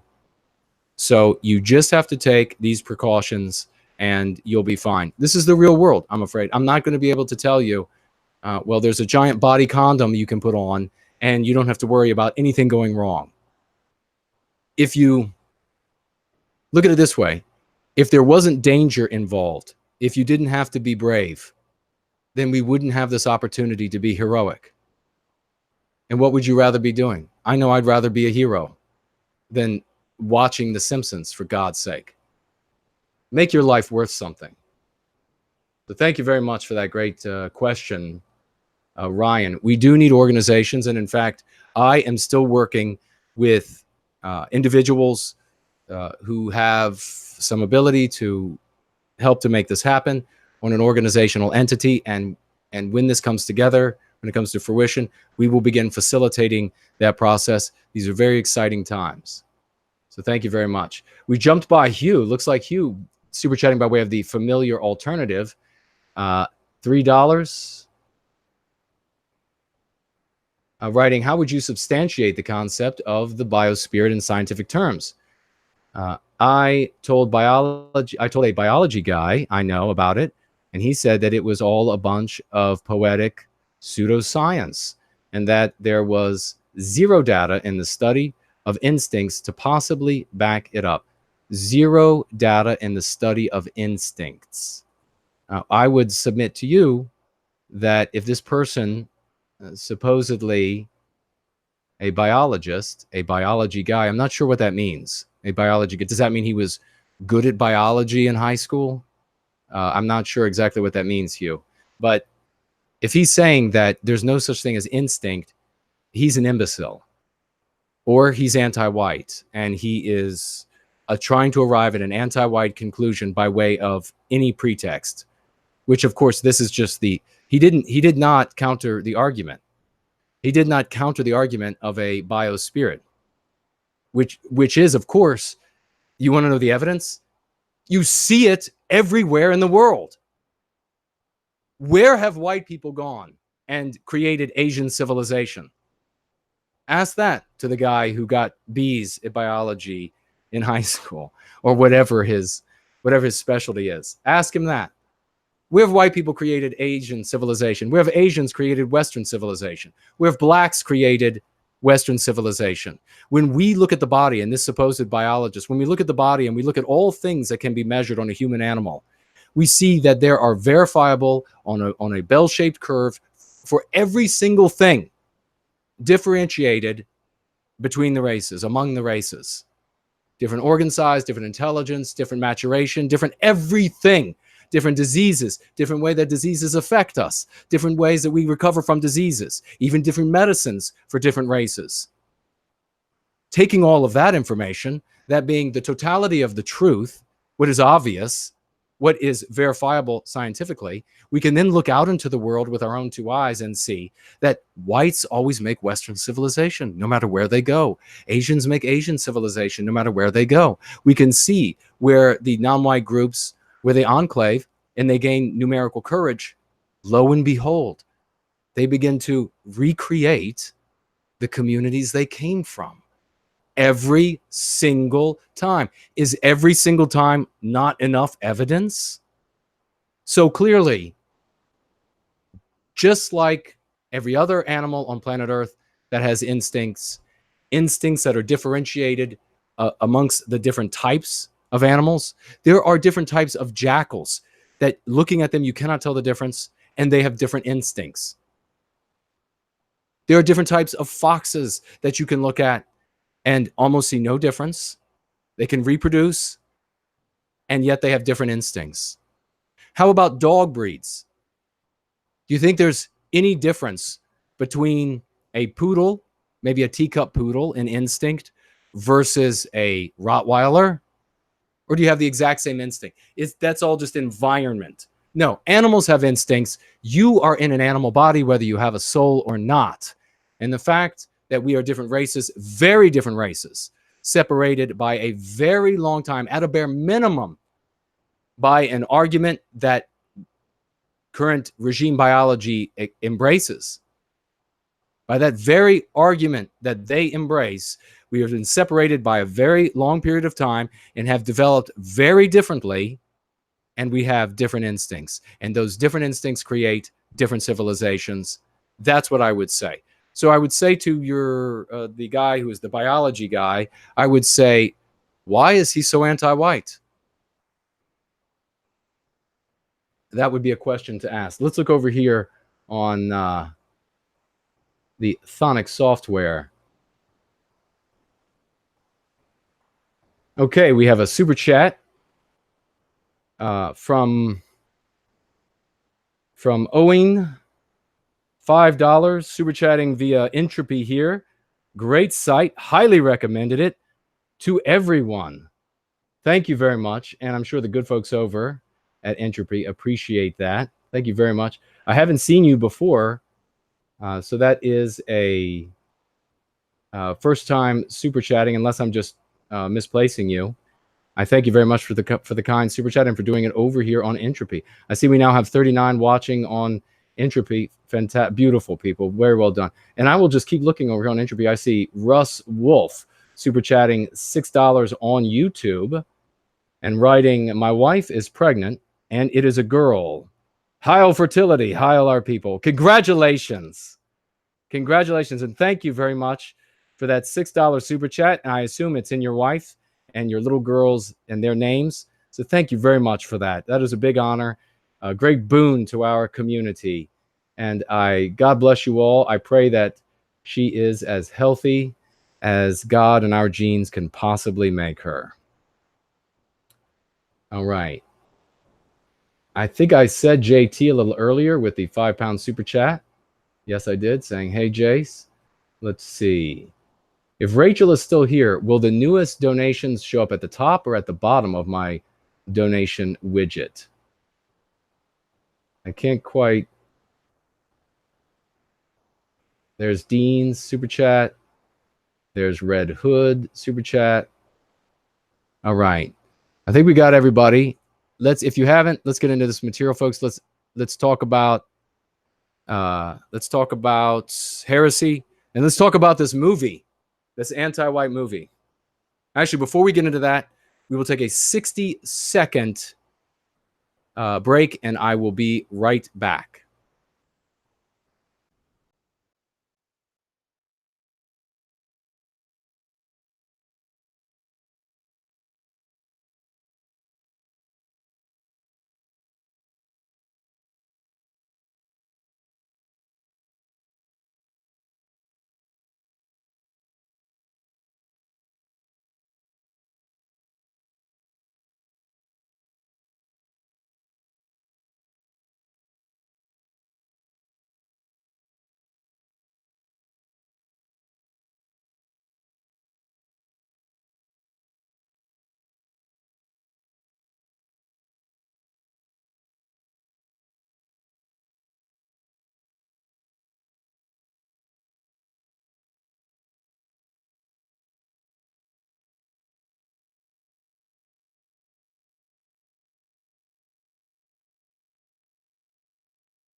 All right, we are back. Let me get a drink of water.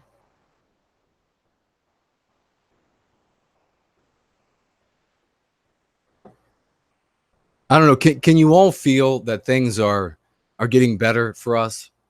Do you all detect it?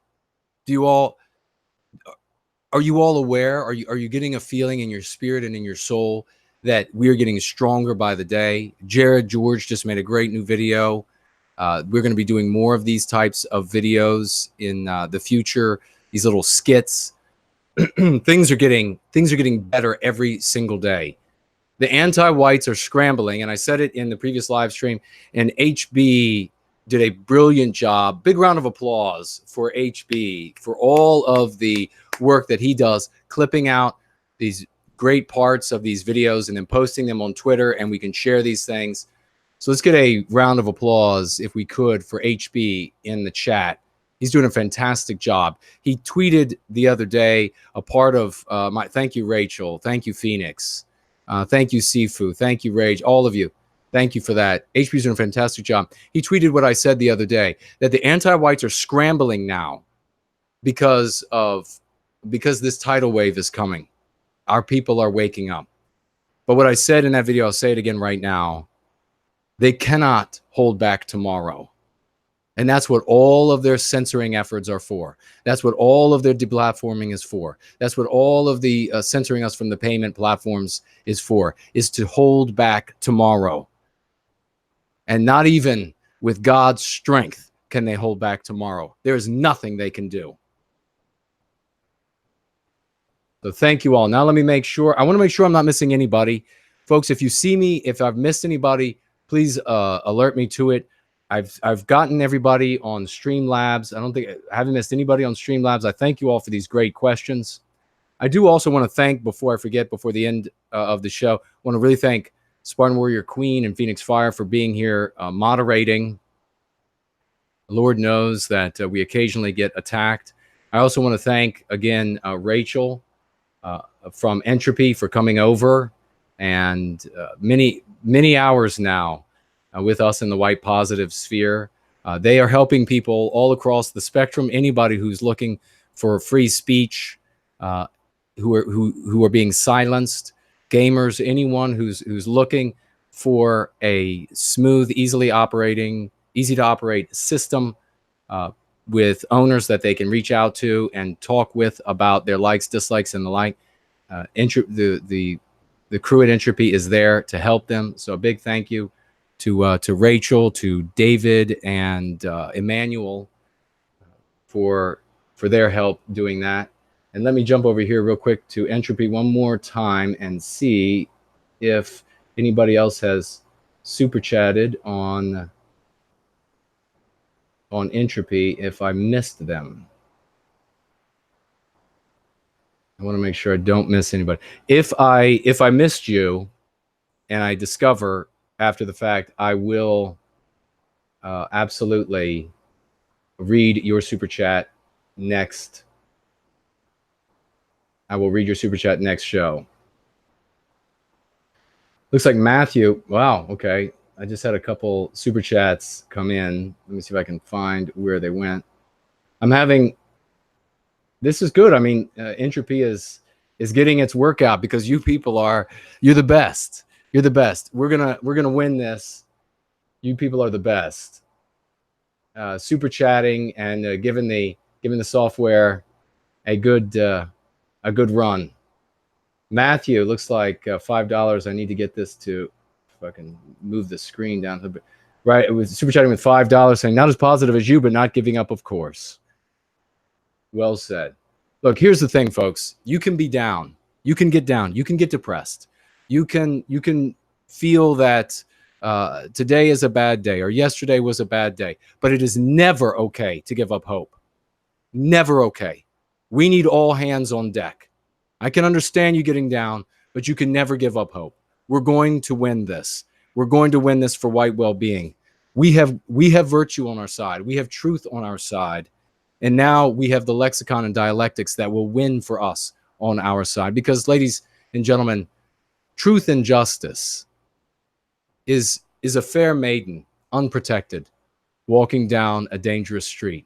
She needs to be protected with the swords of our vigilance, with our strength, with these dialectics and this lexicon. Only then can we elevate her to where she needs to be elevated. Only then can we set her on the pillar again and run our societies accordingly. So let's get into this. And if anybody has any questions, please jump in. And I'm over here. Let me look at the questions on Super Chat. Okay, I see that Rachel posted in the questions what Raymond had said, and people upvoted that, so it moved to the top. So that's great. Yeah, anybody, you can ask questions there. So I see Raymond. Raymond said he had sent it before I was on. Oh, okay. So thank you very much. That explains why I didn't see it then. Quebecois asking why I used veiled speech on a non-censored platform, because I'm on a censored platform. Entropy might not be censored, but YouTube will censor me. Let's see what else we have over here. Jonas asking, will I discuss the Fed Reserve?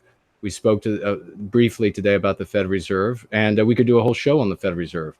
These are all questions that were posted on Entropy. Ladies and gentlemen, if you are not there, it's easy to jump on. There was a link posted in the chat on YouTube. Very easy to sign on. You can pose your questions there. You can upvote and downvote other questions, and thereby elevate them to the top or lower them to the bottom. And I will then be able to see which questions you all would like most attention given. Okay, Brad, by way of the familiar alternative, super chatting $2. Thank you very much for the super chat.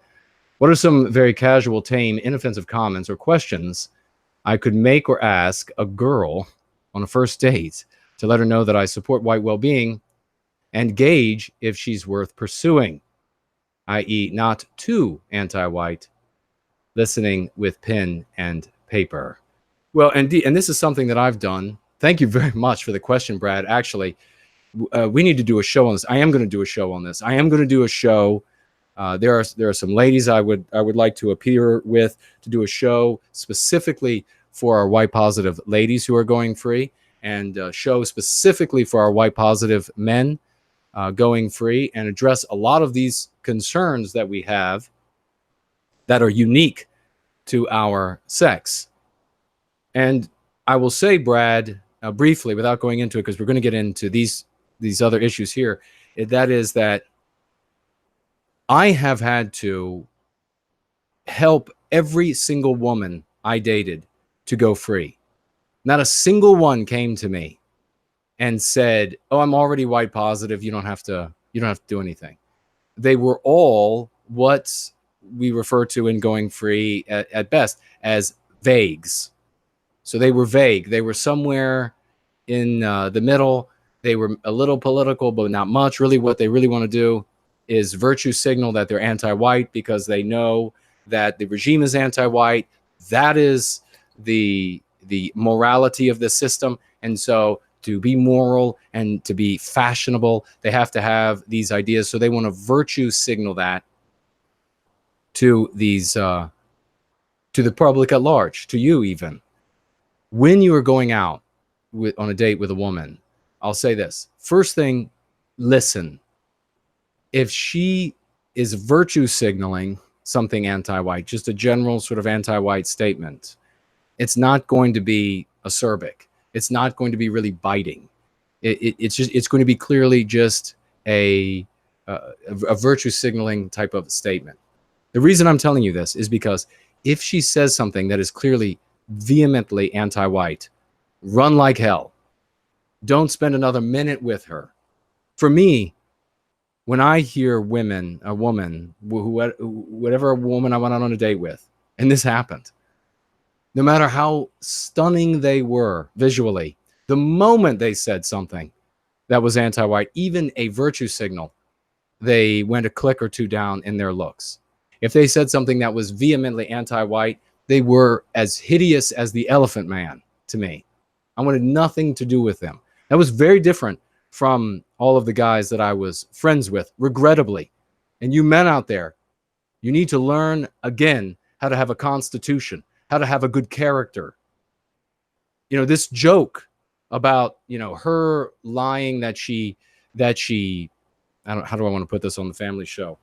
That she had a moment of delight during some pleasure with you. This joke where the woman lies that she had a moment of delight, that is rebutted by your joke that you lied about everything else to get her into the bedroom. That needs to go away. You need to be honorable with the woman right up front. Do not tell her anti-white things to get her in the bedroom, to get her on another date. You need to be a real man. If you tell her anti-white things to get another date, and then you're going to try to rehabilitate her later, you're going to fail. If she says something viciously anti-white, run. Move on to the next girl. There are endless fish in the sea. If she just mildly is saying something anti-white because she feels she has to project that, you can ignore it and move forward to what I'm going to tell you in a minute. If she says nothing, then you can kind of infer that she's at least not radical. She still could be, but she might not be. It's more likely she's not. But what you can do is start at the most reasonable place. And that is that you are for society being fair to everyone, even us. And you can watch for her response. She might say, what do you mean, even us? And then you can say something like, and this is the kind of one of the many ways that I used. Well, you know, all of these hiring programs that focus on hiring non-white people, they are discriminating against white candidates who have worked hard and who have struggled, and they're not getting a check in the mail because they're white. You know, manna doesn't rain down from heaven on them because they're white. They got to have a job too. So isn't it wrong to discriminate against the white person who's worked for the job, just as it would be wrong to discriminate against the non-white person? If she says then, oh, no, we need to discriminate against us, no matter how poor and how hard these people have worked for their job, they must be discriminated against, run. It's not worth it. Find somebody else to rehabilitate. If she says, well, yeah, that's true, it should be fair for everybody. Now you have somebody to work with, because now you know she was mostly just virtue signals. She might hold some beliefs, some anti-white beliefs. We all have MP lesions. We all have them. So they're there. You're going to have to deal with it. You're going to have to help her to begin going free. But in the beginning, if you can determine that she at least thinks it's unfair that white people are discriminated against in favor of non-white candidates for school, for jobs, of course, you can bring up affirmative action. Don't dig deep into this, into the first couple dates. You know, you just are going to lay a couple questions out there. During the rest of the evening, you have to find a lot about a person to find out if you're going to be able to get along. Don't let sex get in the way of finding out how to get along. You've got to be able to get along with this person, especially because we get together as adults now. And we're stuck in our ways. So you've got to find out if you're going to be able to get along. And one of the main thing is whether or not you're going to be able to be with somebody who is not anti-white, because you're certainly not going to be able to be with somebody who's anti-white. So if she's okay with being fair to everyone, she has hope. If she has a problem with being fair to everyone, then she is too sick for your time as a partner.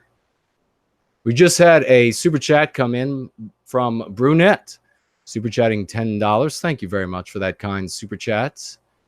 Writing, amazing show as always. Thank you, NWG. Well, the show is only ever amazing because of the kind support and energy and spirit that I feel coming from all of you and all of the lives that I've touched with this message of love, hope, and redemption. And you all will feel the same as you spread it to your communities of influence. It will redound to you. in a way that you can't now know. You will be filled with a light and an energy you can't now know. It doesn't happen until it happens. That's when you know it. It is a new magic. And it is a freeing. The longer you go free, the more access you have to your potential. The harder you work at going free, the more access you have at your native potential. It's there. The blood and spirit of our geniuses are in you. The works of our geniuses, of our heroes, of our healers is in you. It has been muted by the lesions of these mean pathogens. The longer you work on freeing yourselves of these things, the more access you have to those things, and the greater you will be for it. This I know.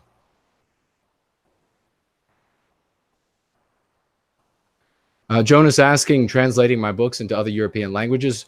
We're setting that up, and we're going to be working on that, especially as I make the other editions and I extract some of the books from Born Guilty and make them available by themselves. I see Spartan Warrior Queen said something in here. I said that. No white guilt. I'm not sure what you're speaking directly to. Okay, so I hope that helps, Brad. If you have any follow-up questions, we're up to 47 people watching over on the Thonic Software Entropy website. Let's get it up to 50. 3 more people. 3 more people. You sign in just with your regular Google account. It's a breeze. And then you'll be able to see your dashboard. You'll be able to customize it. You'll have a blast. We're at 47. We need 3 more people to sign up. So, Brad, if you have any more questions, please feel free to go ahead and ask if I spoke to your concern or not. And I don't know if Rachel is still here. On my donations tab, it seems like it keeps moving to the top, but I don't see the newest donation at the top. Looks like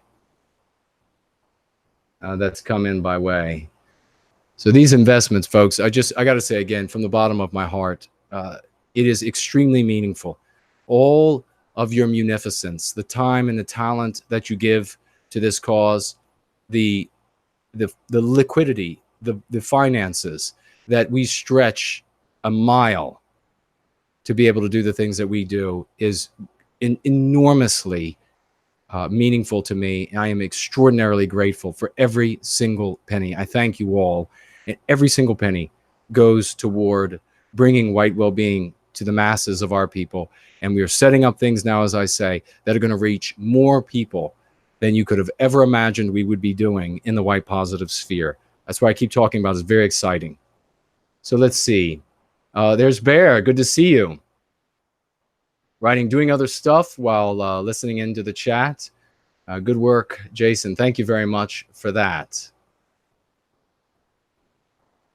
XCOG asking, do I have any concerns about this being a data mining on nationalists? I think we did have that in the past. The folks from Entropy spoke to that during PWR. You could pull up the show from earlier today and hear their own response to that. At this point, I see no evidence of it being a data mining operation.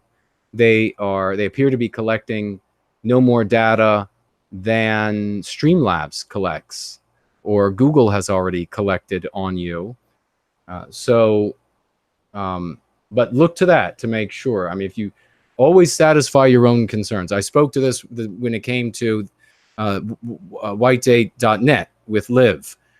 She's this lovely German woman, created this state to help bring this dating website to bring white people together. Of course, she has incurred enormous headwind from the anti-whites, because even though Jews can meet each other for dating, blacks, non-whites of every stripe can set up their sites to meet each other. When white people do it, the anti-whites say that it is not permissible. Of course, victimizing us in the process and revealing what their true motivation is.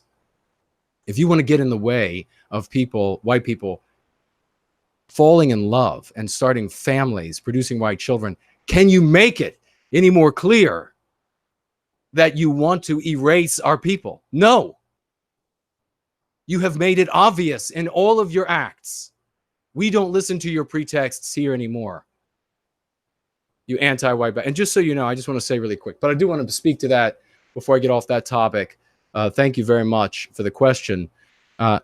Check for yourself. I told people, I spoke with Liv, and from my conversations with her, oral conversations, written conversations, that I was satisfied that there wasn't any data mining or that it wasn't an attempt to try to out people or something.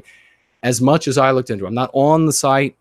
I don't have a profile on the site, but I can only tell you, for as deeply as I looked into it, for as, whatever depth that is, that it was legit to me. With entropy, same thing. At this point, I don't see anything to be worried about, but you are an adult, and I expect you to do the adult thing and to look into it for yourself and be satisfied. Do your due diligence. But thank you very much for the question. AP, $4.99, super chatting £5, and writing, Jason, you are a true champion of the cause. Thank you very much. That is a splendid thing to say and very meaningful to me. Raymond writing that entropy, he said entropy just went down. Perhaps it did for you. I'm seeing it running right now on one of my other computers and monitor. So keep me abreast of what you're seeing. And I will, now make no mistake, ladies and gentlemen, what can we predict? And this will be it, then I'm going to get into it. Oh, but I will tell you something funny. We all know this awful website called Angry White Men, I think it's called. And there's this author, Phoenix Fire, saying entropy is down as well. Interesting, because I'm still seeing it function over here. Okay. Well, we'll see. And we know this person, this author who writes terrible things about people in the white positive sphere, who calls himself Eyes on the Right. Are you all aware of this website and this individual? Any of you? Any of you aware of this individual? Well, I will just say this. Raymond says it's still offline. Okay. Well, keep an eye. Let me know if it comes back online, and we will keep chugging along. Okay, Machiavellius doesn't know. Okay, Marsha does. All right, Paul. So they attack us. I have here a picture of Eyes on the Right that I think on, you're seeing the back, obviously. I think on Friday, I'll do another Going Free stream, and I'm going to be revealing this Eyes on the Right. This slanderer of our people wrote a article about a lot of us, wrote articles about a lot of us. So I think it's time that we have a little revelation of Eyes on the Right. Maybe we'll do that on Friday, have a Going Free stream, and we'll talk about this author, this website, among other things, of course. Phoenix Fire says, do it now. No, we have to wait. Friday. It's the cut and thrust, as they say. We will all see this wonderful person, I guess, on Friday. All right, let's get rolling. Make sure I haven't missed anybody else. I'm still seeing entropy running on my end, ladies and gentlemen. If any of you all are having issues, let me know in the chat. But otherwise, we're going to move on. If nobody has any more questions, we're going to talk first about this MC that we're all going to use from now on. I want you to use it everywhere. I want you to use it when you're talking with family. I want you to use it when you're talking with friends, with strangers. I want you to use it in face-to-face conversations. I want you to use it online. just like we've talked about using other MCs in the past. What are some of the MCs that we've talked about in the past? Can anybody remember name one? How about Hush Crime? Does anybody else know? We've had Hush Crime. What else have we had as an MC to use? And we remember the power of using Hush Crime.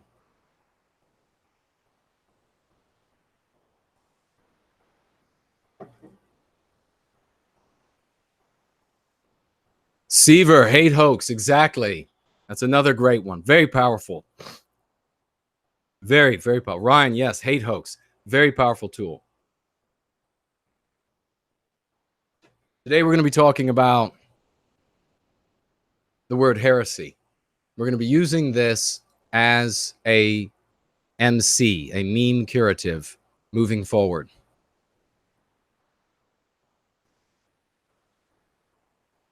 So the way it works is this.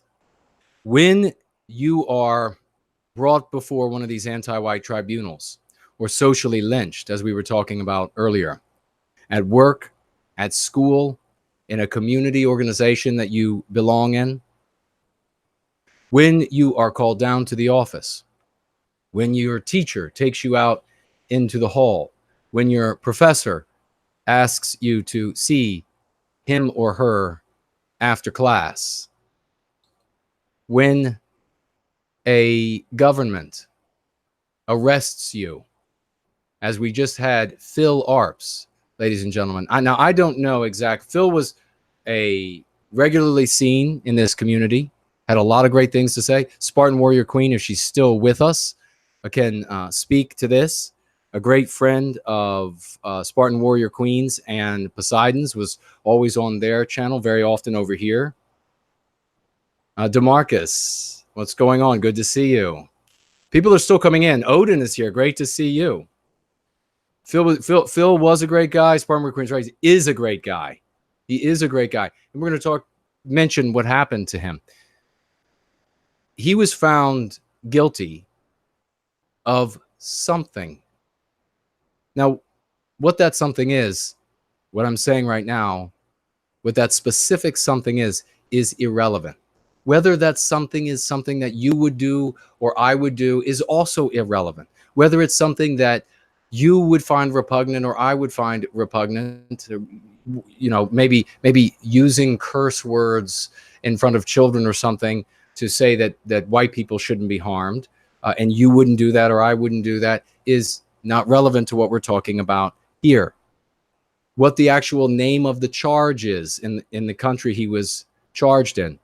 Phil is a man in the white positive sphere, showed up very often in the chats, always had good things to say, and the country he lived in filed charges against him for doing X, Y, or Z, but we're going to talk about that. And they wanted something like, Spartan, if you could correct me, I don't know, something like 14 years in prison. This is what the prosecutors actually wanted. He didn't murder someone. You know, in America, you can rape a white woman and get 2.5 years in jail and spend 6 months in jail before you're paroled. In other European countries, you can do the same. In other Western countries, you can do the same. In South Africa, you can rape and ritualistically torture and then murder white little girls, and you're charged with a pickpocketing gone wrong. Phil shared a video. I wouldn't have shared the video. Maybe you wouldn't have shared the video, but all he did was share a video.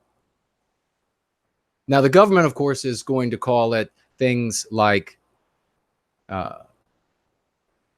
racism or provoking hate or whatever sort of anti-white moniker, that label they want to put to the thing.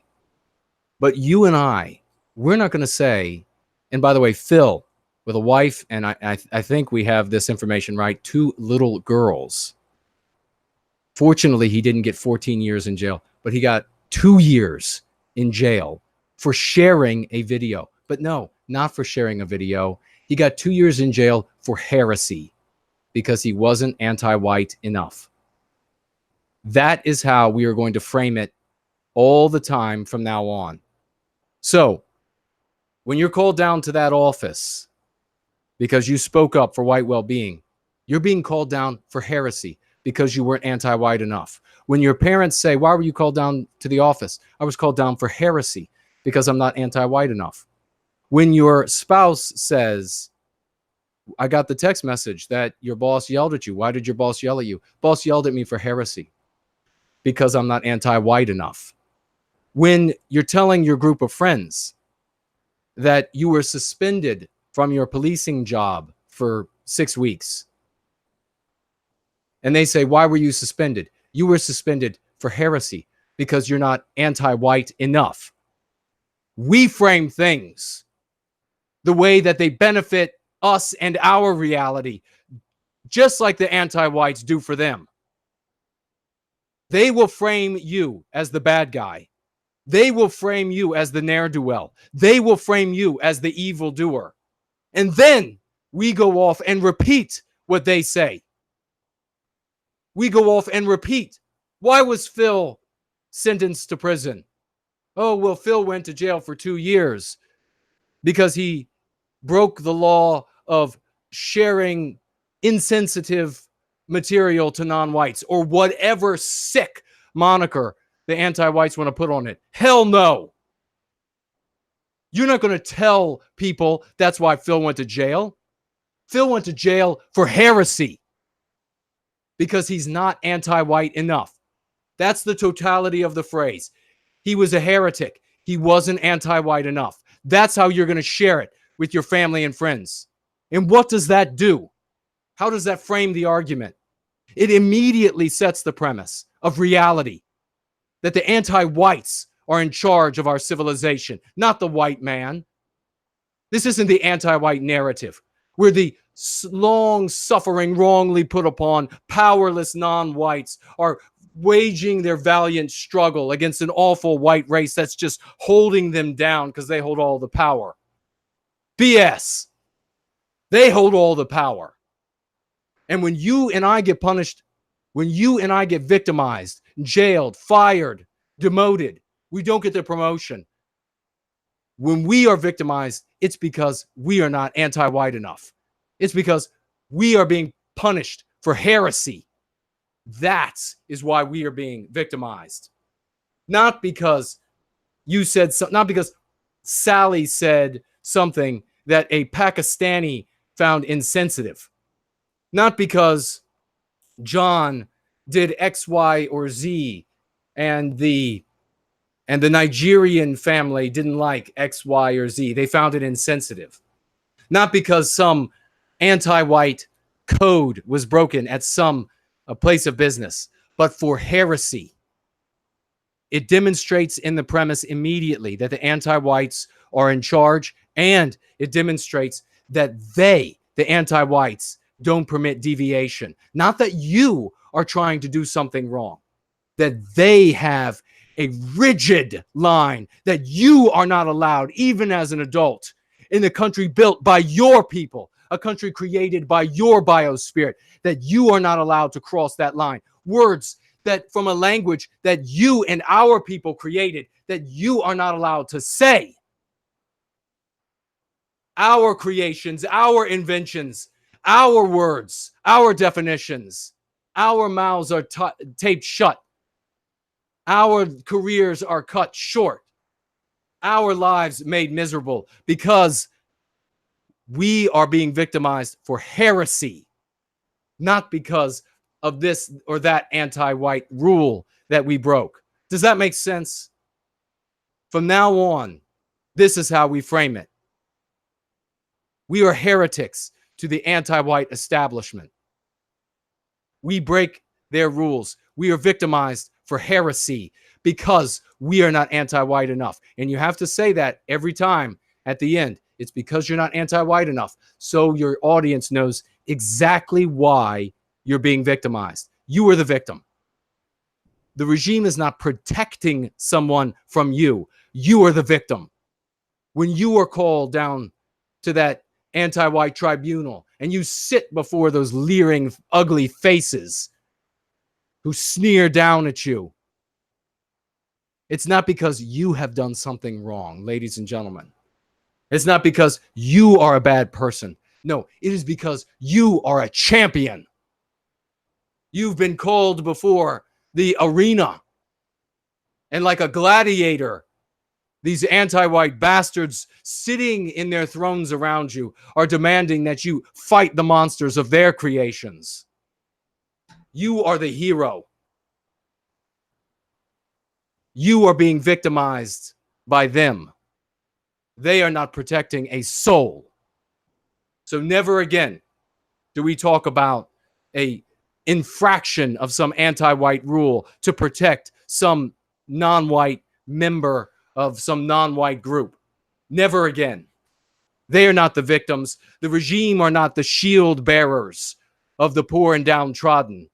No, they stand over you with their boot on your throat and the sword tip at your nose. You are the victim. You're being punished for heresy because you are not anti-white enough. Say it 1,000 times a day until you get it right. Say it in every conversation you get in. When that anti-white online says to you that you're being censored off of that because you are a racist or you are this, some anti-white slur that they want to use, you correct them. You're not doing something wrong.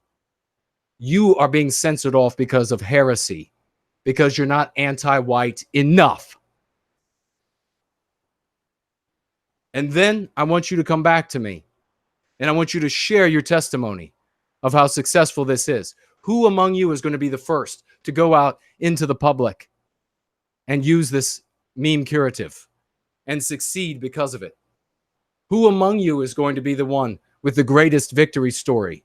Who among you is going to be the gladiator who walked into that arena with your flail, with your shield, and won the day? Who among you is going to be the first? Because I will tell you now, our numbers are growing, and the day will come when you use this lexicon and these dialectics, and you win. And instead of having a crowd that jeers and hisses over your victory, roses will be thrown at your feet. And I will be among them, my friends, throwing the most at your feet. So from now on, we use the MC heresy. Casual cruising, super chatting by way of the familiar alternative $5.40. Speaking of divinity, what's your take on Pope Francis? Is the Holy See vacant or not? Does it matter? Also, do you need a Swedish translator? I might be able to help out. I may indeed. Reach out to me by way of nowhiteguilt.org and say the opening line, Swedish translator. I'll know who you are. And we will talk. I'm going to want to get these books into as many of our people's languages as possible.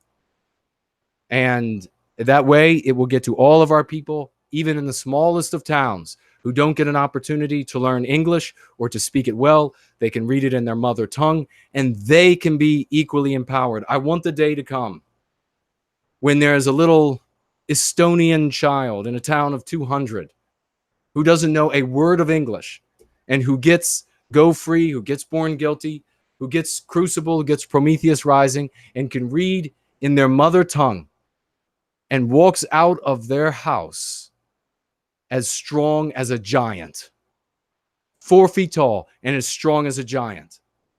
I want a little girl in Estonia with pigtails. You can name any country you want, speaking the mother tongue of her language, and to walk through that door of her home with the strength of giants in her arms. That's what I want. Then there'll be nothing the anti-whites can do. Shut me down all day, and I will laugh all the way to my grave. Thank you very much for that super chat, Casual Cruising. Thank you very much for being a hero in our community. We got a super chat from Raymond. Again, super chatting $5. Thank you, good sir. You have been on it and with it today, and patient for your first super chat and allowing me to track it down. Thank you, sir. He writes, you, sir, have the best rants on the internet, my friend. I always share them with my wife, as she doesn't watch a full show, but she loves them. Well, thank you. I thank your wife. I love you both. And I hope that this idea that I have of people contributing time to watch these live streams and write out the minutes for me so that I can clip the segments and or someone or people, our community, we can do this all together. We can clip out the segments. I'll post them on my website. And then you'll be able to just say, honey, here's a segment I know will speak to you, your needs, your concerns. It's a minute and a half. It's 5 minutes. It's whatever. Click play, and we'll be able to reach her and everybody else. So let's see. Who else do we have? All right. Anonymous wants to get into the secret life of pets. Andre, thanking me for the fire. Thank you in response, my good friend.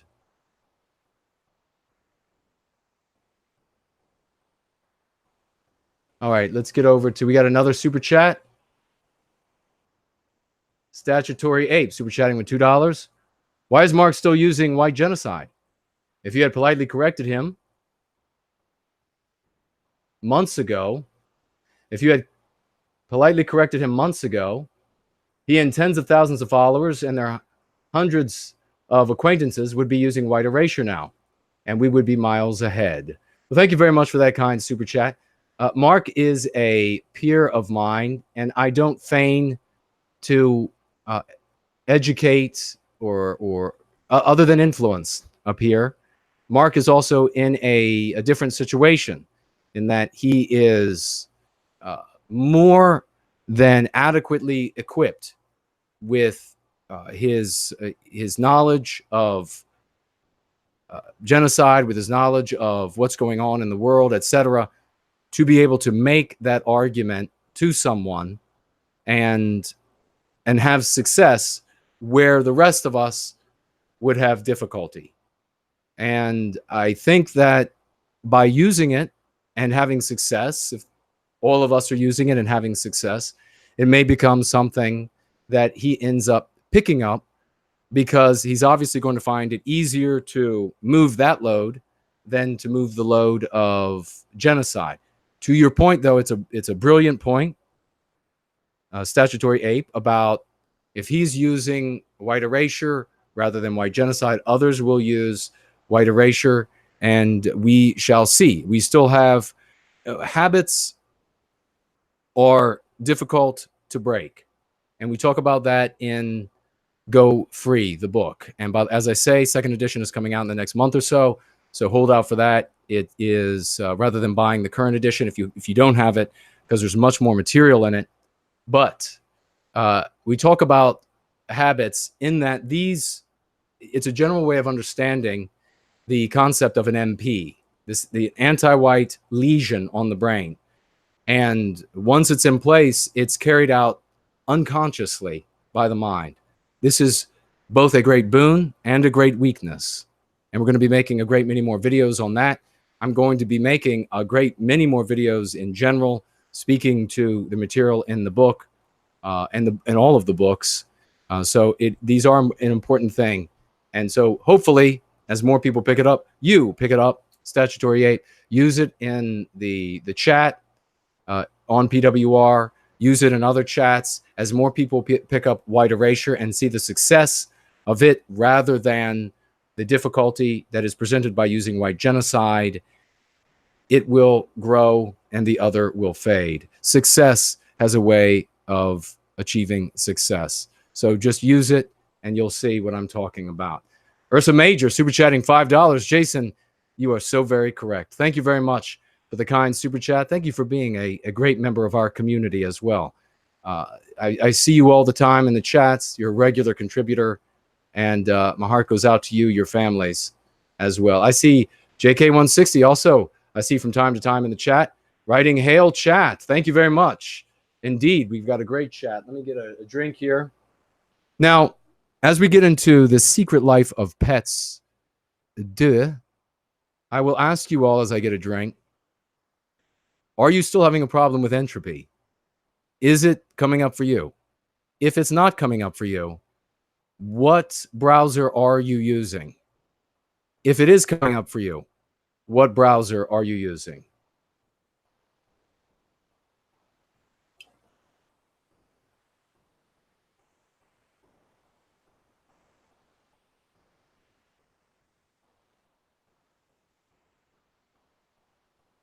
I still only see Seaver says it's not up and he's using Brave, okay?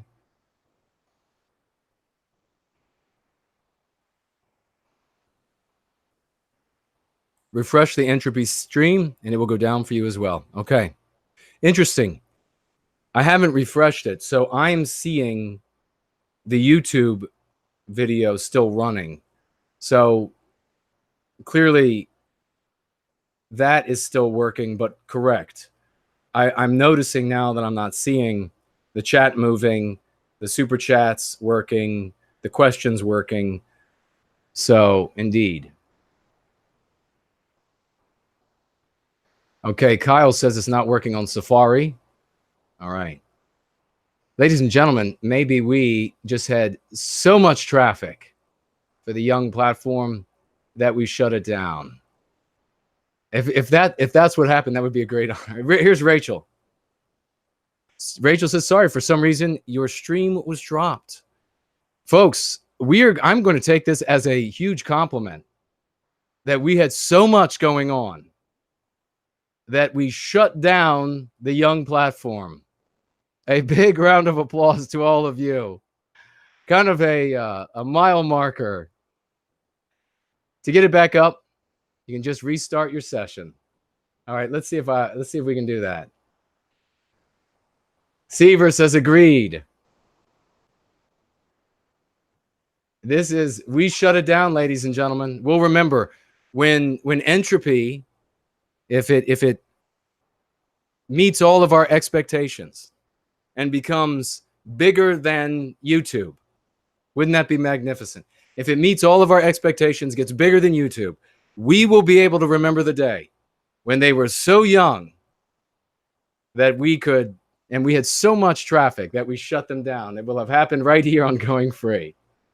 So let's see if I can figure out a way to. And then we're going to talk about this awful movie.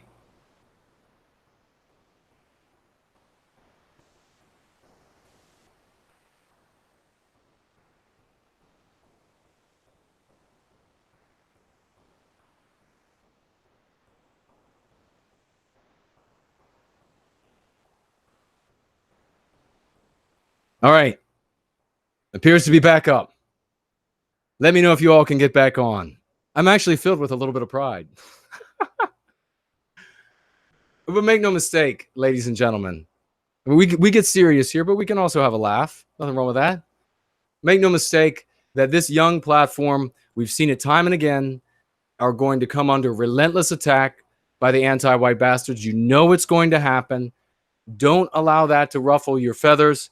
If you get on to entropy, I'm going to ask you right now to have patience. I'm going to have patience. I know that they're going to be under attack in one form or another by the anti-whites. So you know these little hiccups are going to happen. Is anybody on entropy? Boom! There it is. It's working, Seaver says.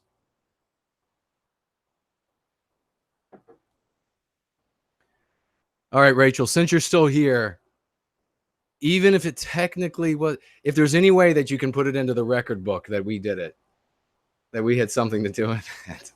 Raymond says it's back up for him. Okay, Phoenix Fire says she never heard of The Secret Life of Pets. The Secret Life of Pets 1 was out there for a while.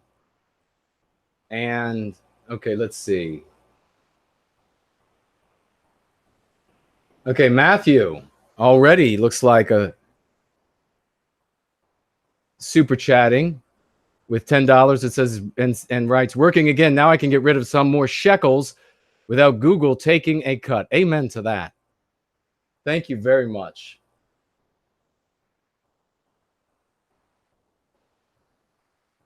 That is splendid. All right, let's see what happens again here. We've got 12 up. Let's get to 50. Folks, quick. Let's tweet, Gab. Let's like the stream. Follow me if you haven't. Ring the bell again if you rang it, and YouTube is playing the games again. If you haven't, push this out on Facebook, your social media platforms. People are getting off work. There are people who need to go free. There are people who are not hearing this. They're just sitting down at their computer. It's dinner time someplace. It's breakfast someplace. It's lunch someplace.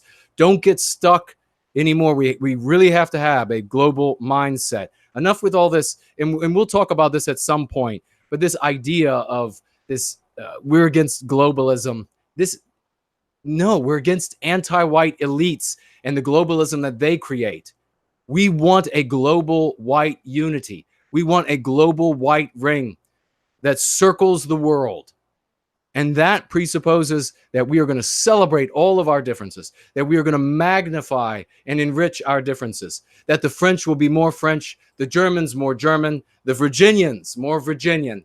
We are going to be more of what we all are today by coming together again as a single tribe on planet Earth. And that is going to be something that is going to appeal to those who have the money.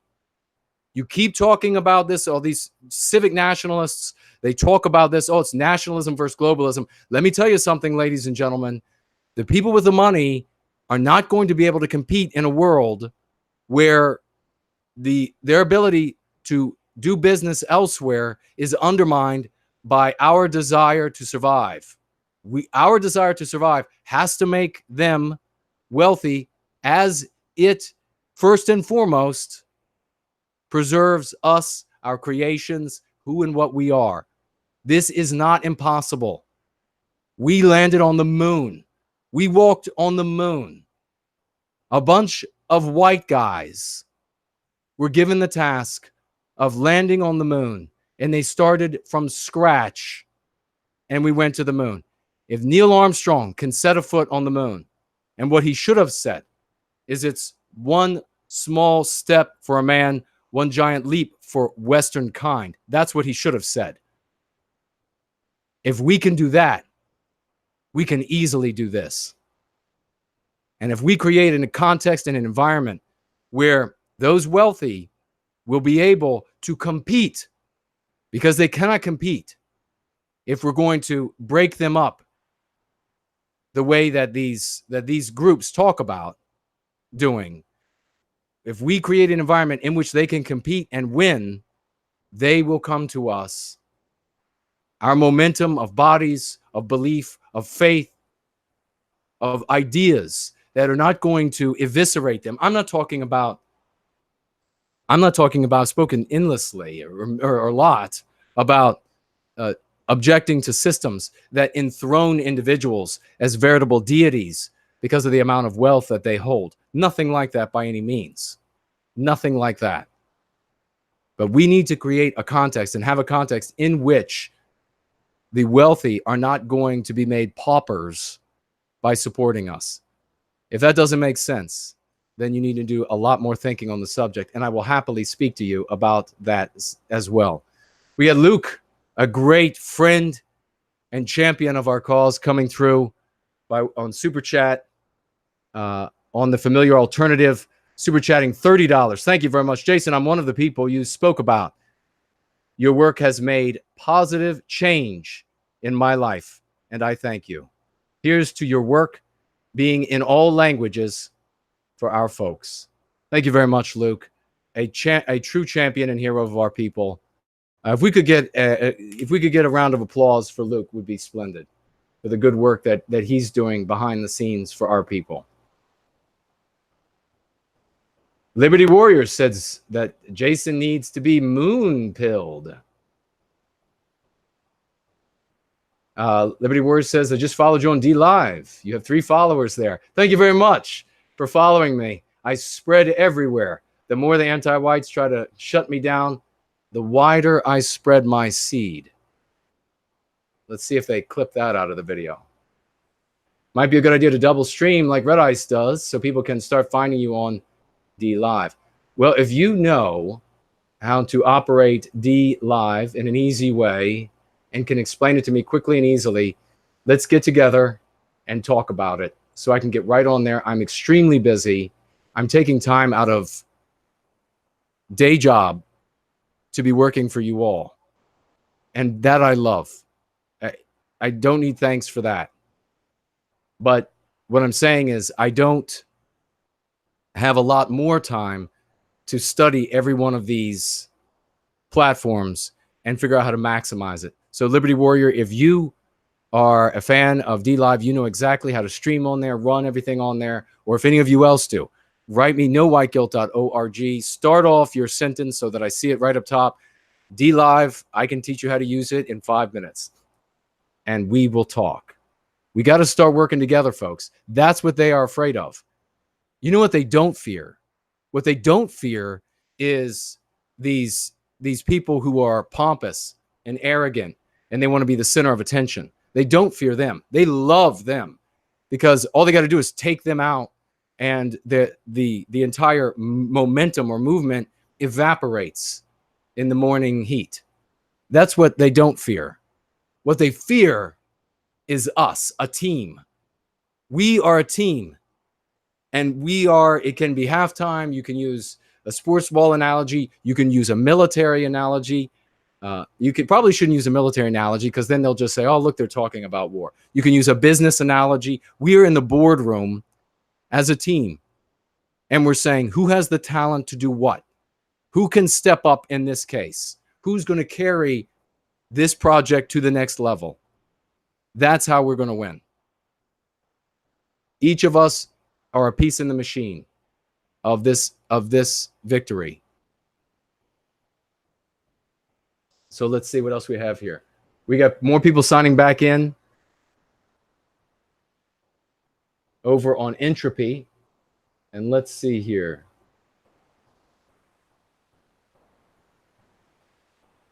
I see the chats are coming through. Okay, I see all right. The super chat came through. All of it's coming through fine now. If you go over on Entropy and you super chat there, I will be able to see it. We're going to do a lot of exciting things here. John asks, in Mark's stream, no response. But won't the anti-white YouTube ban this Entropy if it becomes popular in white nationalist, pro-white circles? First thing, I'm going to ask John and everybody else, and I want you all to correct me when I go wrong. Let's not use pro-white anymore. Let's not use white nationalist anymore. Those phrases have been thoroughly demonized. If we were to take a group of people off the street, if we were to go to the mall, if we were to go to the corner of the city street and had a clipboard and ask people, what does pro-white mean? What does white nationalism mean? I guarantee you we could talk to 1,000 people and 10 might tell us that it means something neutral.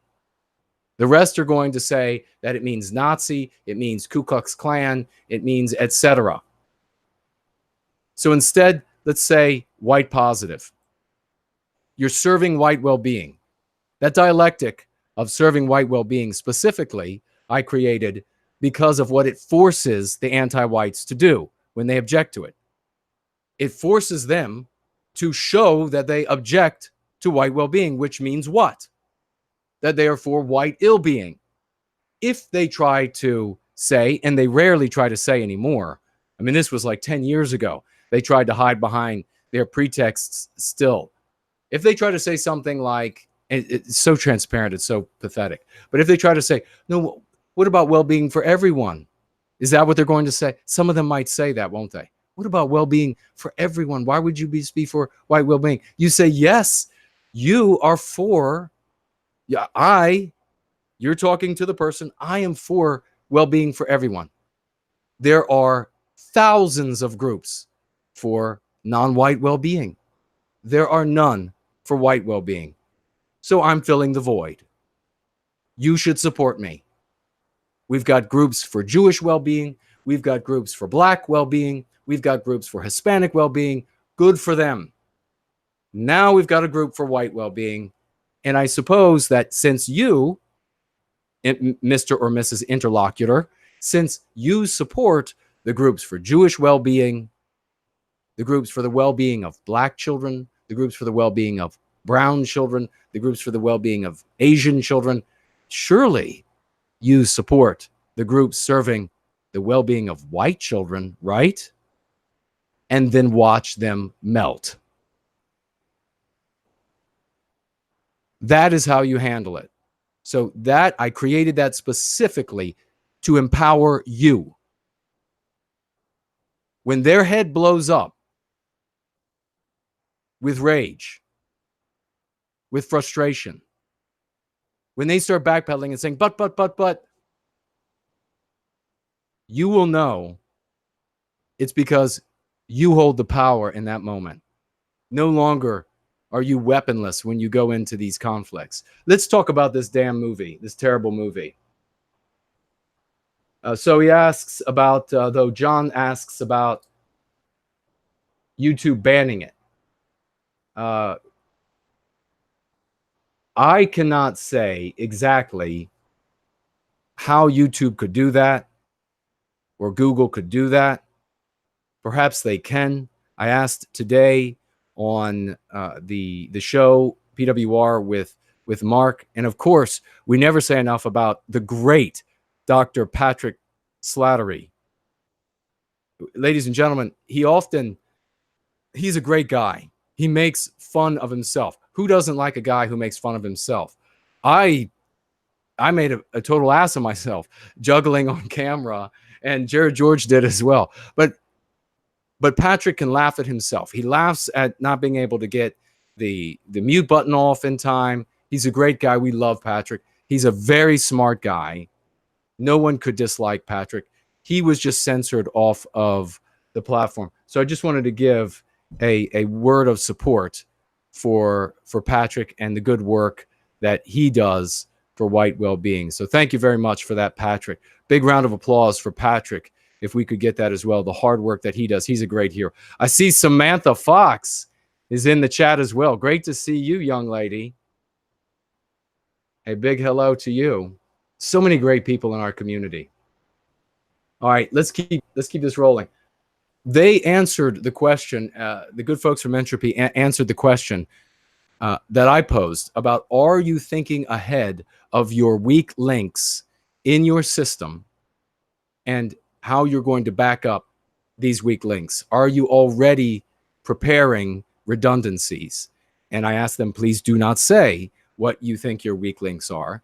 And they didn't.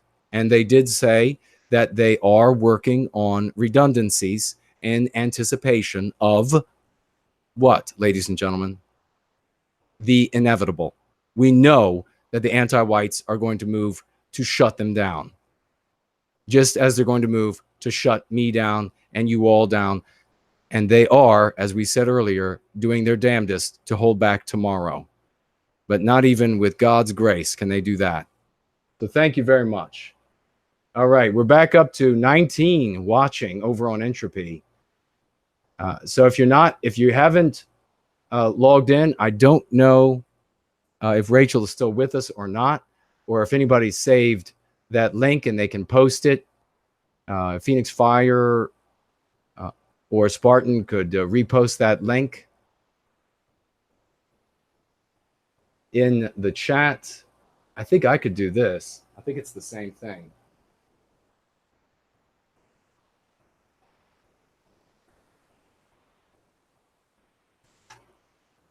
Okay, if I think you can use that to sign in. You just use YouTube, a Google account. You can sign right in. Thank you, Raymond. Thank you, Capable. Thank you, Jennifer. Thank you, JT. Thank you, all of you. Tony, Phoenix Fire, JT. Thank you all for celebrating Patrick and the good work he does for our people. I see Silver is here. Good to see you. All right. So let's keep moving. Secret Life of Pets. Here's how this worked. And in the future, it's going to be really exciting because when we were speaking earlier, we were talking about the possibility of being able to take phone calls with Rachel on entropy. And that's exactly what we discussed on doing on this show, because I speak with so many of you. Many of you can vouch for that fact. If any of you, if I've spoken to you, either written or oral, about your specific scenarios and helped you to remedy your specific scenario, I know it's been so many good people out there that I've spoken to. If you have, please mention it. Luke mentioned it, others mentioned, please mention it, your testimony, because we are an inviting community. We are a welcoming community. We are a community about love and redemption. That is what White Wellbeing is all about. So we welcome you. But the point being that if I am speaking to someone and helping someone on a one-on-one basis, I'm only helping them, which is a glorious thing. But you probably have the exact same problem in your world as this mother did that I spoke with. And if you heard my conversation with her, you would have been able to remedy the exact same situation in your life. So we need to magnify this. We need to reach out to the good people at Entropy and have them assemble this, even if it's something that maybe they first try it out with us over here on Going Free and maybe work out the bugs here so that we can get it right. More good is going to be done for people. I mean, this just isn't, I'm not going to have people call in and I'm insulting them for your entertainment. This is not just an entertainment show. This is not what this is about. We are helping. There are people who have written me, not just a handful, who are by the side of their dying relative, and they reach out to me. There are people who are contemplating that life is no longer worth living, and they reach out to me. They're reaching out to me not because I'm special. They're reaching out to me but because of Going Free. They're reaching out to me because the answers are here. And when all of you go free long enough and hard enough, you will have those same answers. And we will save lives. We are the people, as Patrick, talking about Patrick, we are the people who want to put an end to any acts of terrorism from our people who are finally snapped after all of the oppression, after all of the persecution, and the psychological damage that is incurred when you are forced to pretend that the opposite is the case of your reality, of our reality. That, in fact, you're benefiting by being white when the reality is you're not getting the job because you're white, no matter how hard you worked. You are not getting the wife because you're white. You're not getting the good family. You're not having the children that you should have had because you're white. You're not getting in the school that you worked your ass off for because you're white. And then you go out into the community and have to pretend that you are benefiting from society, that it's the non-whites that are not getting the job and the family and the promotion and the government contract because they're non-white. All of that is a fantasy. So when these people call in, there are people calling in with deep psychological wounds, deep physical wounds that we are working on healing. All of us are working on healing. So this mother reached out to me. This mother reached out to me, and she has pressure. Let me first say this. If you have children and they are not going to be around other children that are going to be seeing these movies that the regime is putting on, all these viciously anti-white television shows, you don't want your children seeing these things. Optimal scenario is you get your children away from other such children. Why is that? Why would you not want your children around children that are receiving this anti-white brainwashing, these meme pathogens? There are many reasons. There are a great many reasons. And I know all of you just had reasons come to mind why that would be bad. You're saying right to the screen, you don't want them, Jason, obviously you don't want them picking up the mean pathogens that the other kids are learning. Exactly. Well said. But another reason is that if you are denying your children these movies, which you should be doing, and yet your children have to go and be among children who are seeing these movies, the other children are going to be saying, the movie was amazing. There was this princess, and there was this evil leader, and then the evil leader this, and then there was this great battle, and then the little this was so cute, and then there was this music that we danced to, and Nirvana rained down from the ceiling of the theater, and you missed it all, my friend, because your parents wouldn't let you go.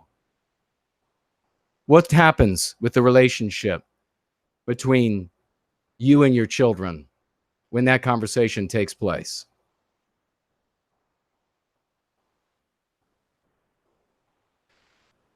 Mohammed, super chatting $5 on YouTube. Thank you very much for the kind super chat. The great challenge of our age is learning to identify deceivers and detect the illusions they create. Everything we create is inevitably subverted.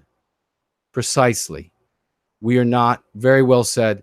Thank you for the super chat. Thank you for the good words, the bright words, my friend.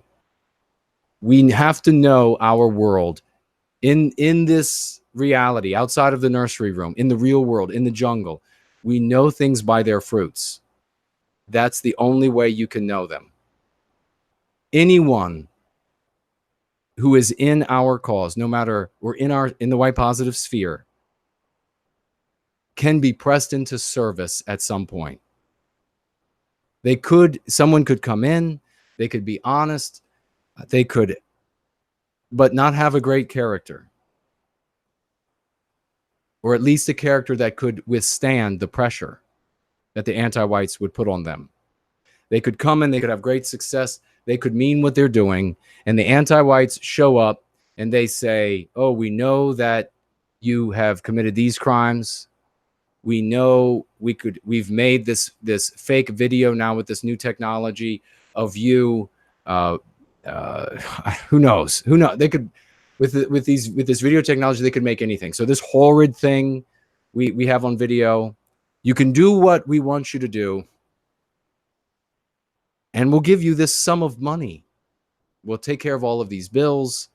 You can get maybe the house you want or whatever, or you can turn down all of that, and we're going to present all that to the public, or we're going to harm your family members or something like this. So the longevity, the past labors of someone in the cause, you need to learn, and I've said this about politicians in general, and this is true of all of us in the white positive sphere. We are only as good as what we're doing right now. If we're not serving white well-being right now with these deeds, then you need to look askance. The 1,000 deeds before are not good enough if this deed right now is anti-white. Does that make sense? So our victimizers have again and again slithered in behind the scenes and bitten us with the viper's venom and corrupted our leaders. We are not going to have leaders based on their characters or their looks or their speech or their education anymore. Our leaders are only their fruits, and it's only the most recent fruit that counts. Does that make sense? I have no fear saying that. It's a hard thing to say because I know what the anti-whites do. And if you think I say that lightly, then you don't know half. The reality is that that's a very difficult thing to say, but it is a truth. We have 20 Australian dollars coming in from Scotty. Thank you very much for the kind super chat writing. Thank you for all that you do, Jason.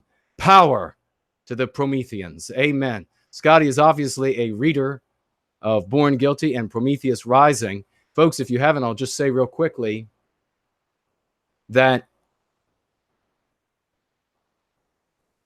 Prometheus Rising is a way to understand the story of Prometheus Rising, which is in Born Guilty. You can see the book right here.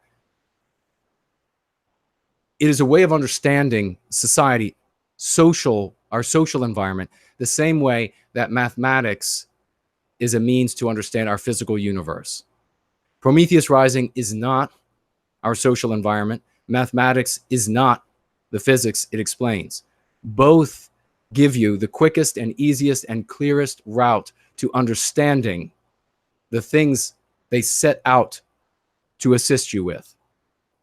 So, Prometheus Rising is this year going to be extracted from Born Guilty in general. It'll be a standalone book, and maybe by the end of the year or the beginning of next, I'm going to make an audio version of that book so that it will be read with the proper cadence. It is a mythopoetic text, and it is written in a very specific style to serve that objective. So the reading and audiobook version will help a lot of you.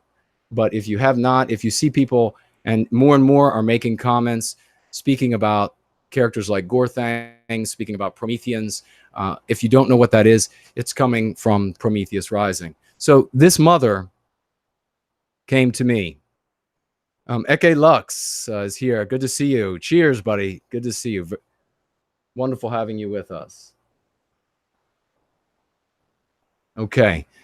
This mother, she's your children. Now, this is what I was saying about the children.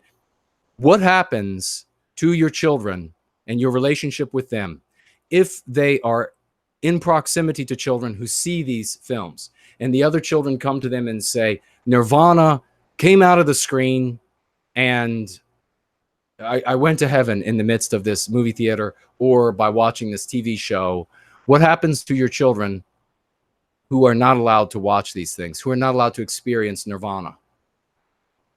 Your relationship with your child or children is going to break down. It doesn't take a lot of intelligence. And I'm just going to say really quickly here as well that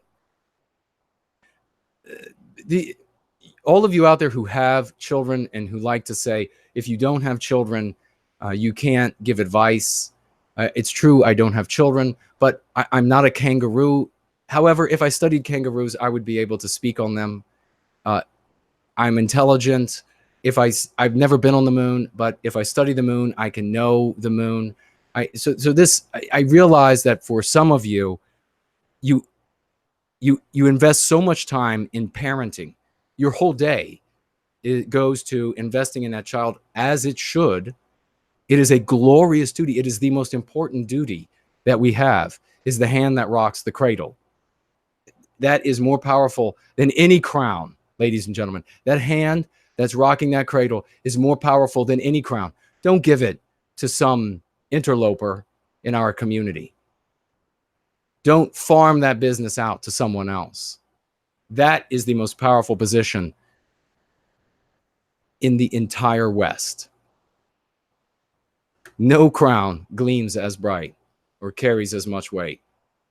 So, but I get how a lot of you who have children think, I'm investing all of this time in my children, and I want to be able to have something more out of it than them growing up and being productive people. I want something in the now.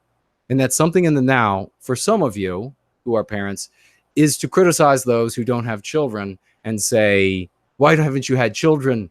Why you can't speak about children unless you have them.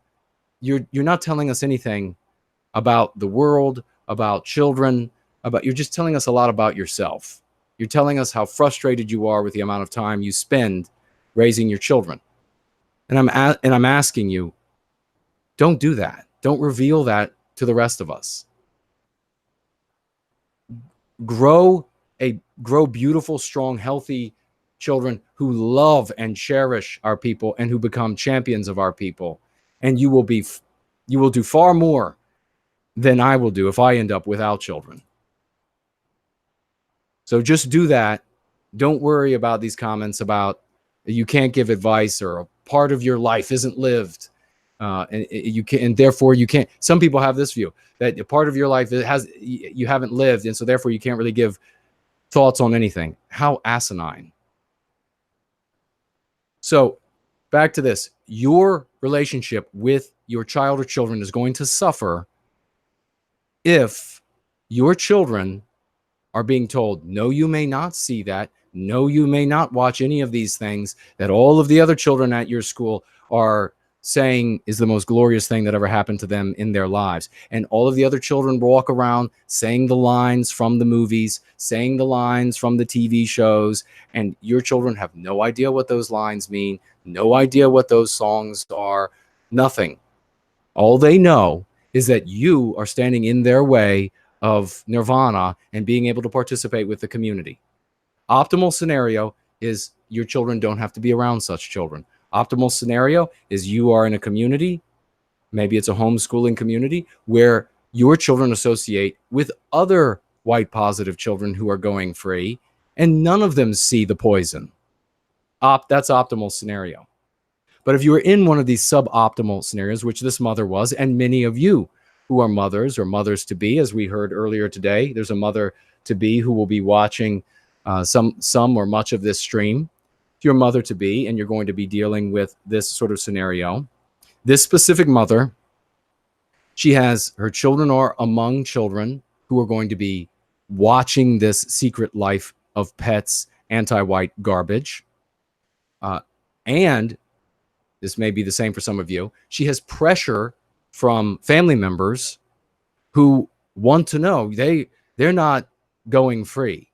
They're just either vagues or anti-white. And so now they want to know, why are the children never allowed to see any of these movies? Why aren't they ever, what's wrong with this mother that she doesn't want to, everything out in the world is not going to damage her children. Everything in the world is not going to make them hate themselves for being white, even though she articulates a good and strong argument to them. So she ended up in a situation of having to take her children, and these are children between the ages of 5 and 10, she ended up having to take them to Secret Life of Pets. And so she asked me, what do I do, Jason? How do I handle this? It's going to be replete with meme pathogens. What do I say to them? So what I told her to do was this. Going free turns the anti-white poison into an elixir. Here we turn water into wine, ladies and gentlemen. Here we turn water into wine. I told her to take her children and to tell them what was going to happen in that movie. Predictions. To write them down. And she said, well, what exactly? She hasn't been going free as long as I have. So I provided her with all of of course, I have not watched that movie. I should go out and watch that movie. But she contacted me. I had not seen that movie. And maybe I should do movie reviews for you all. But I told her, based on my knowledge of the anti-white narrative, exactly what was going to happen in this movie. Now, of course, it can't be 100%, but knowing what I know, I can make predictions that would make your head spin. And it made her head spin, ladies and gentlemen, because everything I said was right. And guess what? At the end of that movie, she asked her children, she took out that list that they had gone over, and she said, was mommy right? Did mommy predict everything right that was going to be done in that movie? And her children looked at her like she was a goddess. How could mom know? How could mom know how evil these people were going to be to our people before she even saw the movie? Ladies and gentlemen, to children, that is a real magic. That is the time you speak to them with words. that will make them into heroic people, that will make them into disciplined and honorable teenagers, rather than what most people end up with today. Drug abusers, teenagers that fight their parents and rip doors off hinges and cover their bodies in tattoos and everything else. No, that moment turned water into wine. It turned poison into elixir. That movie, which the anti-whites intended to infect young white children with, to their detriment, ended up buoying her children. And one of the most important questions before we get into some of the things she told me about the movie and what we can talk about is that I implored her to talk about these things. And I do this for all of you and the children that you are with, nieces, nephews, grandchildren, your children, all of them. Talk about all the things on TV and in movies, books, etc., as happening because they are in a script. Do not talk about these things, because the human mind, especially the child's human mind, is utterly incapable of disentangling reality from fiction. So you must say to them, here's what's going to happen in this movie. And why is it going to happen? Because it's in the script. Here's the type of voice that's going to be used. Why? Because it's in the script. So what could we say? What were some of the things? And the reason why you have to say that, folks, is that if the children don't know otherwise, they're going to walk away from it infected. You have to do this. You have to do this. And instead of being infected, they're inoculated. That is the beauty and strength of going free. So then when they go to school and the other children say, then Pet's movie was Nirvana raining down from the ceiling of the theater, and here's the song, your children recognize the song that the other children sing. They recognize the catchphrases. They don't feel like they've been deprived of something. But at the same time, they look at their peers as though they're not in the know. They look at their peers as though they themselves are privy to a special knowledge of the world. And that is something that is very powerful. That is something that they are not going to fight you over. That is something that, in fact, they will turn to you for more of. How else can you make me smarter than the rest of the world with your wisdom, mom and dad? How else can you buoy me? Now, you don't want to take them, you don't have to repeat this process every time. After every new big movie, after so many of them come out, your children are going to naturally, just like all of us. I can't tell you how many times I've talked to people who have gone free and they say, you know, for a while I watched a little less TV and then a little less and a little less. And now I don't watch a damn thing because it is all so disgusting, disgustingly anti-white. I can't tolerate it. The same thing will happen to your children. When the next movie comes out of this princess or that princess, your child is going to see the TV. And don't undermine your children. I mean, don't think less of them. Don't discount their intelligence or their intuitiveness or their ability to perceive.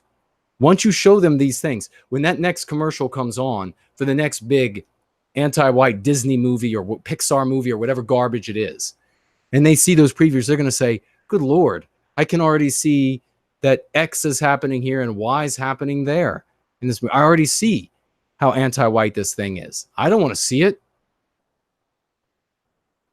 But before you get to that point, they'll see the anti-whiteism in the movie. They'll want to go. You'll take them. You'll make the predictions. And once they learn, this mother will be able to ask her children. That's the proper way to do this exercise. What do you think is going to happen in this next film based on what you've learned from the previous film and the previous TV show? And then they're going to be able to answer. And when it comes true, folks, it's going to be like seeing the Easter Bunny, Tooth Fairy, and Santa Claus all on the same day for a child, they're going to think that they have just pulled the rabbit out of the hat. So let's talk a bit about, let's see if any of you have any questions on that. Then we'll finish up with some of the stuff that was actually in the movie. It's not really, it's not really a spoiler alert. I didn't see the movie, but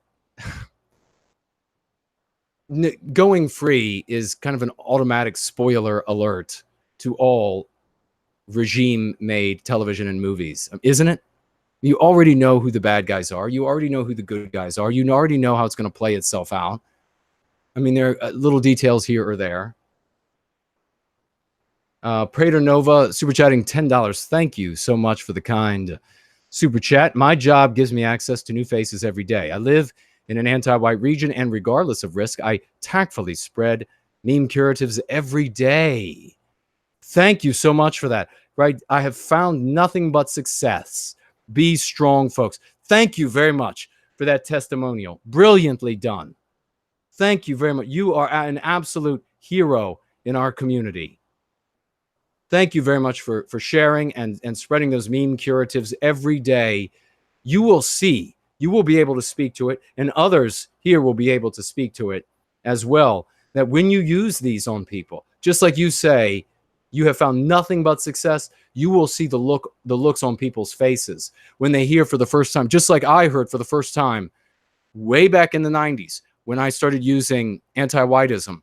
The look on people's faces when they said, there's a concept for what they're doing for us? Tell me more. The power is unending. Use these things.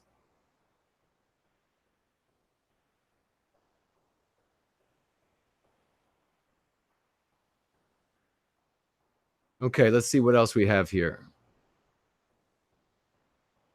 I'm a monkey, saying that I am spot on. Thank you very much. Bill Ahura, sharing his desire to continue using nationalism is only loving and advocating for one's own people. I refuse to be disallowed from using the perfectly good word white itself. Could then be outlawed? No. Well, yeah, I mean, they are already, we're talking about, well said. Thank you for sharing your opinion, brother. We're talking here about persuasion. And when we have contact with others, those moments for persuasion are limited. And not only by time, but by topic. So you're not going to be able to argue X number of topics.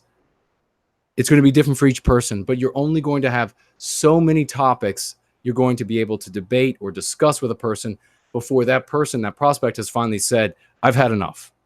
And that's the end of it. You don't then, as a consequence, want to get into a debate over whether or not nationalism means one thing, and that would be a waste of your time and a waste of your effort. It's much easier to use something and to be flexible, much easier to use something that you know is not going to elicit an objection and then become part of the time that and subject matter that's going to be consumed in your interaction. You want to get to the issue of persuading rather than quibbling over what this really means and the anti-whites have made it to mean this, because ultimately we end up, if we do this, in the same problem that the civ-nats have when they want to reclaim the anti-white word racist. They want to say, oh no, it's anybody who yada, yada, yada, yada, and then the debate is lost. It's not all of those things for people. If you're in a room, think about it this way. If you're in a room with 100 people and 199 of them think that one thing is X and you think that one thing is Y, let us say that there is a divine being looking down on this and that you're right. And the divine being can say, well, the one guy's right. The reality of the room is what? That is the context in which we have to persuade others. So we're flexible. We are like water. When we need to fill gaps, we fill gaps. When we need to crash through and wear away stone, we can do that as well. So that's the reason why we take up the specific lexicon and dialectics against the anti-whites. Wolf of Wessex writing, my son wakes up friends. He had to give a 5-minute talk in English on a topic of his choice. He chose black and white crime statistics, US and UK government sources. Marxist teacher imploded. Fantastic. I'm delighted to hear that. Let me ask you to do this. We are going to very grudgingly come to a lexicon that we're all using. So let's not use words like Marxist anymore. Let's use anti-white. The anti-white teacher imploded. And I love it. I love that your son is such a hero that he went in there with these statistics and shared just raw data. And the anti-whites, of course, this anti-white teacher is going to say, oh, those are hate facts. And that speaks to Bill of Horror saying, well, one day they're going to say white is illegal. Yes, they are. And I hope it's sooner than later. Because the more they reveal themselves for being anti-white, the better it is for us. Because that means that all of those millions of middle-class working folks will no longer be able to say, they really mean something good. Aren't they just trying to help? No, they'll be forced, face first, into the effluvia of anti-white reality. That is what we want. So yeah, let's hope that they do move to do something like that. All right. Let's see if we have any questions about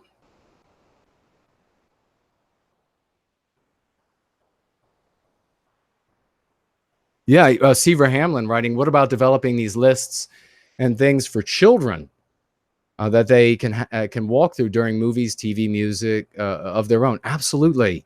Yes, we should have, and I do intend, it's in my to-do list, if you will, to make a children's version of Go Free, and it will be, obviously there'll be some different age groups there. But the important thing that we can do now, that you can do now with your children, nieces, nephews, grandchildren, is if you know, for example, that you have a nephew and his parents are going to be taking him to movies and not pointing any of this out, offer to take him to a movie.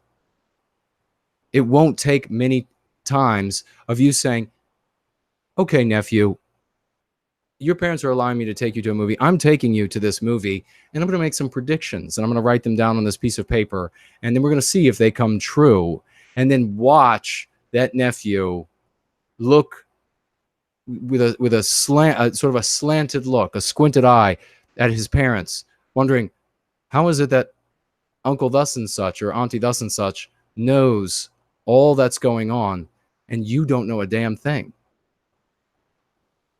You do that, and you watch the influence that you end up having.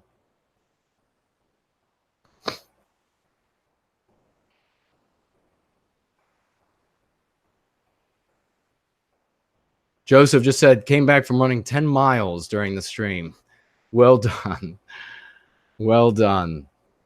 All right, let's get into this movie, and we will wrap up, and I will get back to work. So, the movie, some of the predictions that were made. What are some predictions that you all could make real quick? Anybody have predictions about Secret Life of Pets or any cartoon movie made for children? Any ideas? Why don't we start off with a big one, and we'll see if anybody has anything to say. The bad guy or guys is going to be white. How about that one? How about the good guys are going to be, JK160 said Mutt Dog is the hero. That's a good prediction. Big White Bad Guy by Patricia. Very well said, indeed.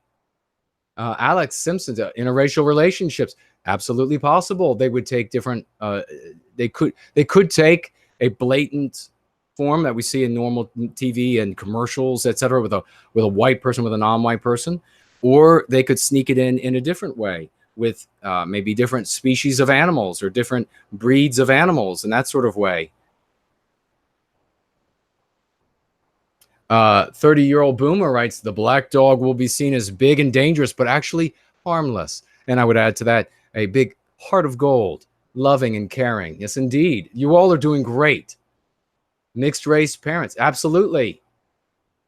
You'd have a situation where you could have one dog breed of a parent and another dog breed of as another sire, rather, and then you have somehow a something that is one or the other, rather than something that is just this, as 160 pointed out, a mutt of the two.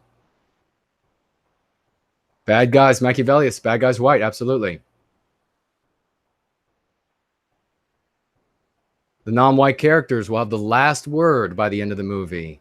Alexis, absolutely. Very well said, Alexis Clay. Yes, indeed.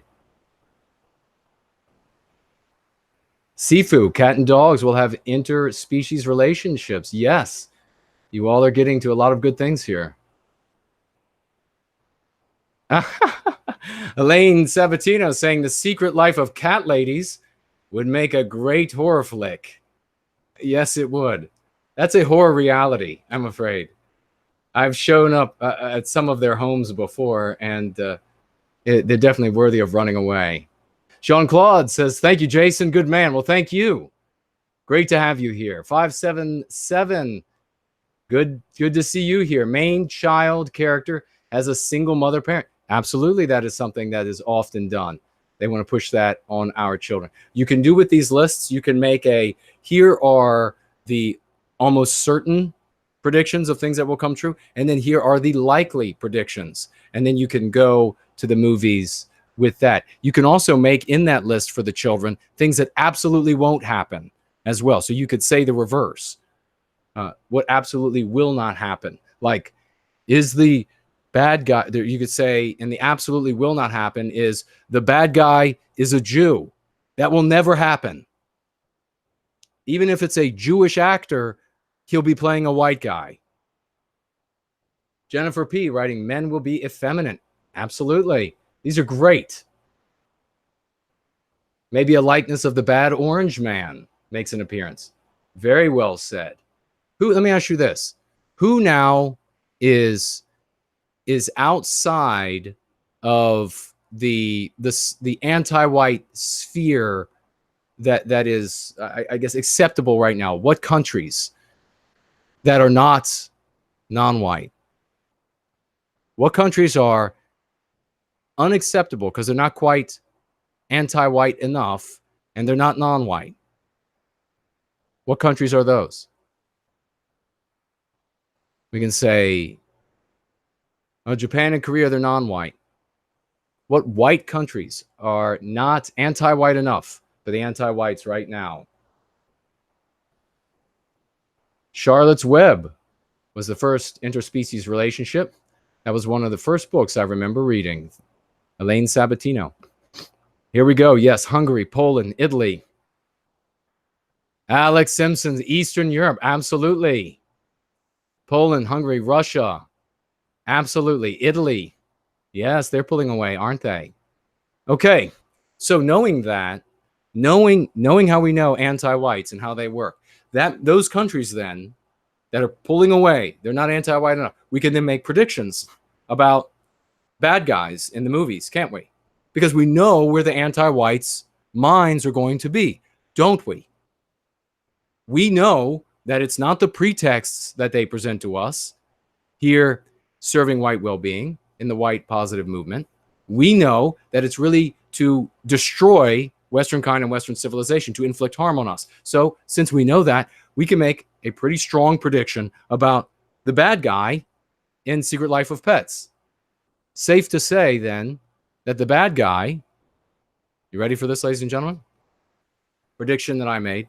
White, Eastern European. What did the bad guy end up being in Secret Life of Pets?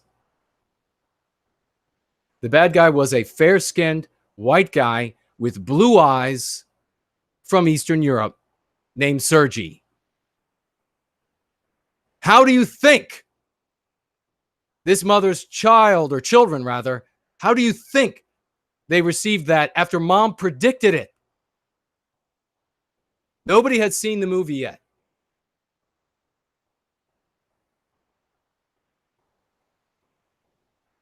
They immediately realized that mom is on to something. Mom knows something that no one else in this theater knows. Mom knows something that no one else in my school knows. None of their parents know. Sergei, the bad guy, fair-skinned, blue-eyed, Eastern Europe. What other predictions can we make? Or would you make? And then I'm going to go through these. It is sickening. It is absolutely sickening. Every prediction I made for this mother, by the way, she wrote down, came true for these children. And I guarantee you, because I was alive that day, and I helped that mother, that those children are going to grow up and be able to help others. They're going to go out into this world. And because of that little bit of a nudge I gave in the way of truth, they're going to be able to help others, and they're going to give nudges, just like the rest of you are. So here it goes, ladies and gentlemen. Movie opens with ghetto music. The good guys' music is ghetto music in Secret Life of Pets for your children. The good guys are voiced by a multiracial cast. That's another prediction you can make for your children, nephews, and grandchildren. Good guys are a multiracial cast. The more than several of the good guys are given ghetto slang voices. And what insidious garbage that is to feed to white children. That these loving, cuddly, friendly, kind, helpful, talking animals, all positive qualities, speak to them the same way that a rapist in the ghetto would speak to them, that a thug in the ghetto would speak in the exact same vernacular, the exact same words, the exact same slang. What does that teach your children, your little white babies, your little white boys and girls? That teaches them that in reality, we all know that people speak with that ghetto tongue are dangerous. We know that in reality, people who speak with a ghetto slang rape and murder and slay and rob far more than they don't. You're not going to find people speaking with ghetto slang in the best places in society. You find them in the worst places. You find them dealing drugs. You find them throwing up gang signs. So what kind of an evil, God-forsaken monster would insert into your child's head that those are actually good people? That those are actually people that you can rely on? That down deep, their heart is golden? That they mean right by you? That they want to help the little guy? They want to help the unfortunate? And that, in fact, they are being held down by the evil, tall, fair-skinned, blue-eyed, Eastern European white man who strikes these little, soft, delicate animals with a whip and malice. What kind of thought is that to put into your children's heads? That they can turn to this, that they can turn to these monsters for kindness and consideration and help.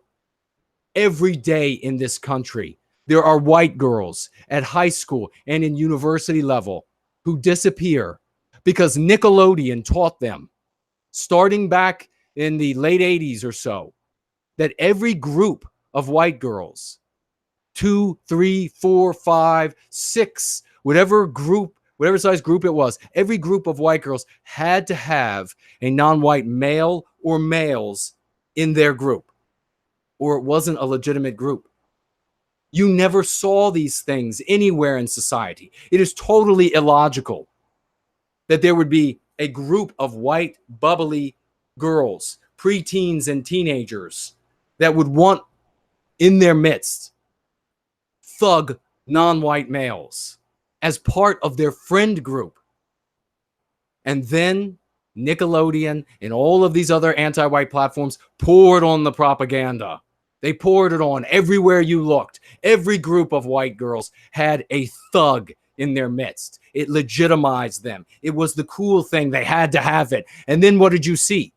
You went to the malls and it was everywhere. The group of white girls, 7 white girls, 2 thugs, 5 white girls, a thug. Everywhere you went, they dutifully followed the trendy thing, the fashionable thing, and folks, the dangerous and deadly thing. Because every day in this country, white girls disappear because they go out and they get drunk and they get lost and they need help.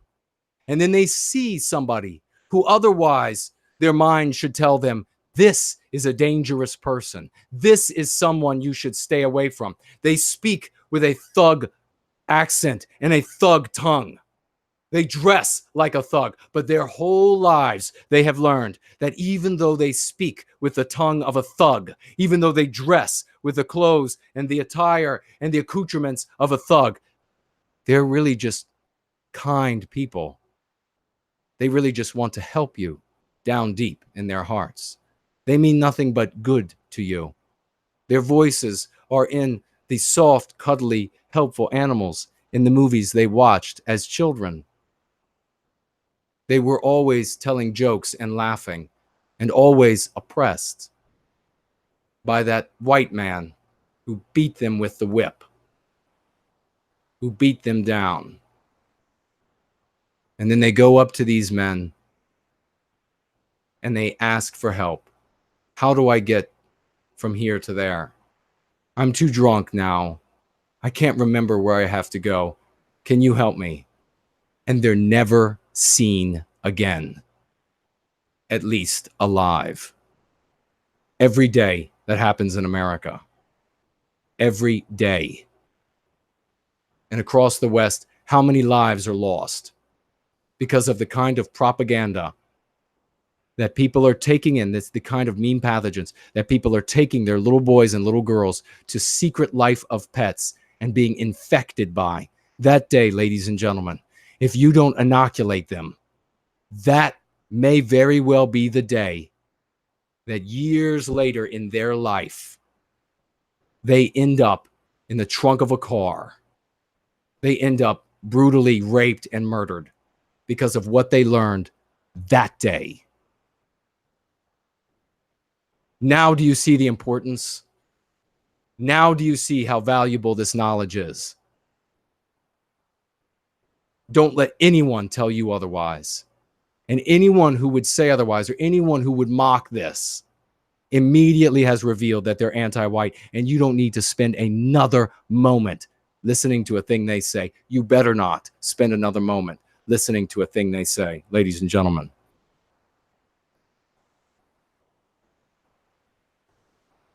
At the very end of the movie, country music makes its appearance. Now, country music is awful. Country music could be used to empower us. Let me rephrase this. Not country music is awful. Country musicians are awful. Because this music appeals to a broad segment of the white population. The tune of country music, the sound of country music, the style of country music appeals to a broad segment of our people.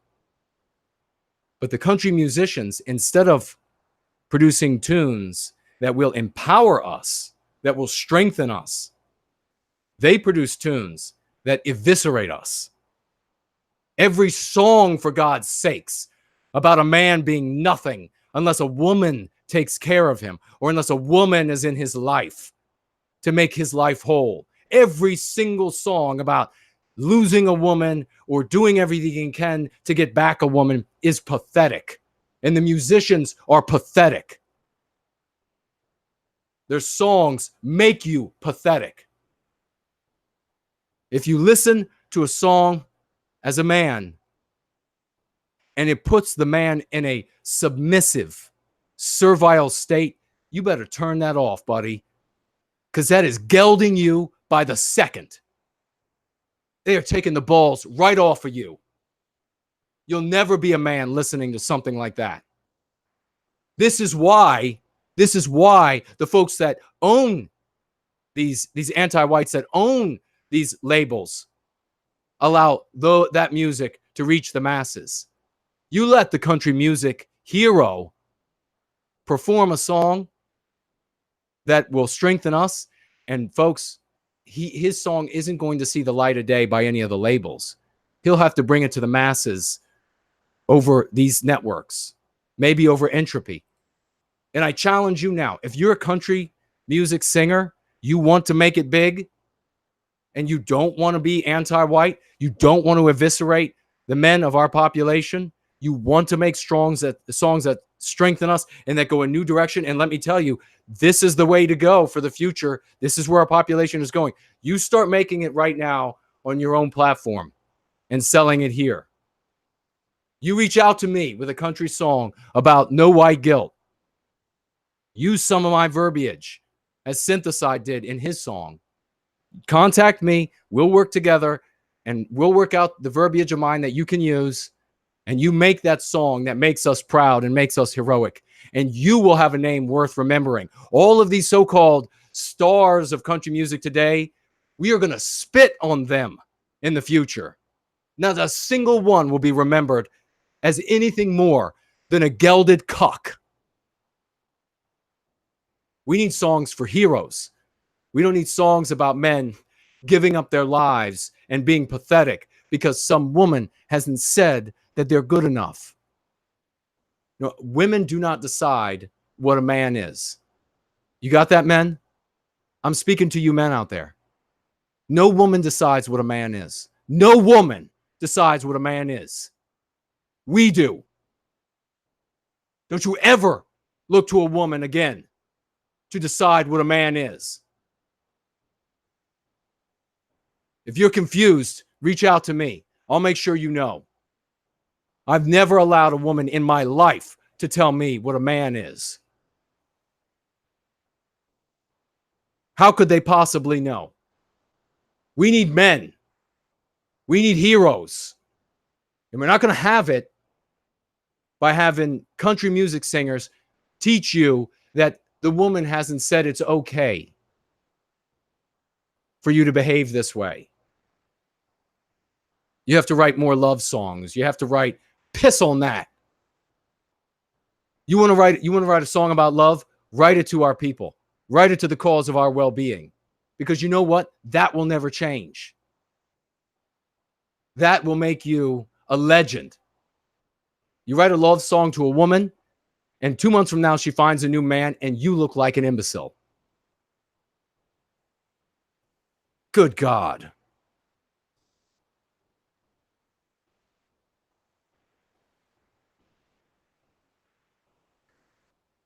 I touch you, super chatting by way of the familiar alternative, $1. Thank you very much.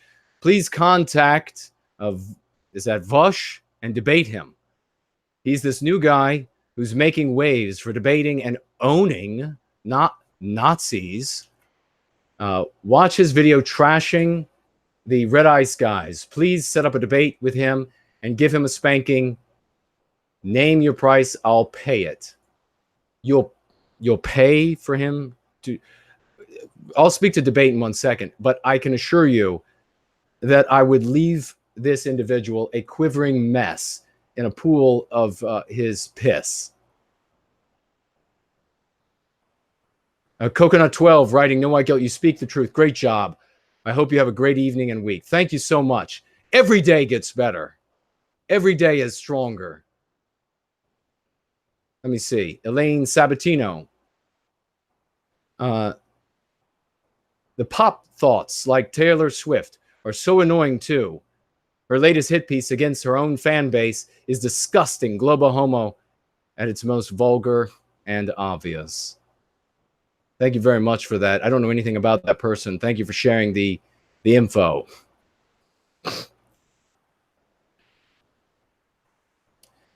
Right. Jason is on fire again. Thank you very much for that. People writing, I guess about a couple of country music stars. Bill Horace is truth. Tell him, Jason. Absolutely. I love my people. Madam writes, thank you very much. Amen, Jason. Madam writes, thank you very much. That's right. Samantha Fox writes. Yeah, and let me tell you something, guys. If you allow a woman to tell you what a man is, you'll never get a woman. You'll get some vicious martinet, some man-hating wench that will push you around and won't have any respect for you whatsoever.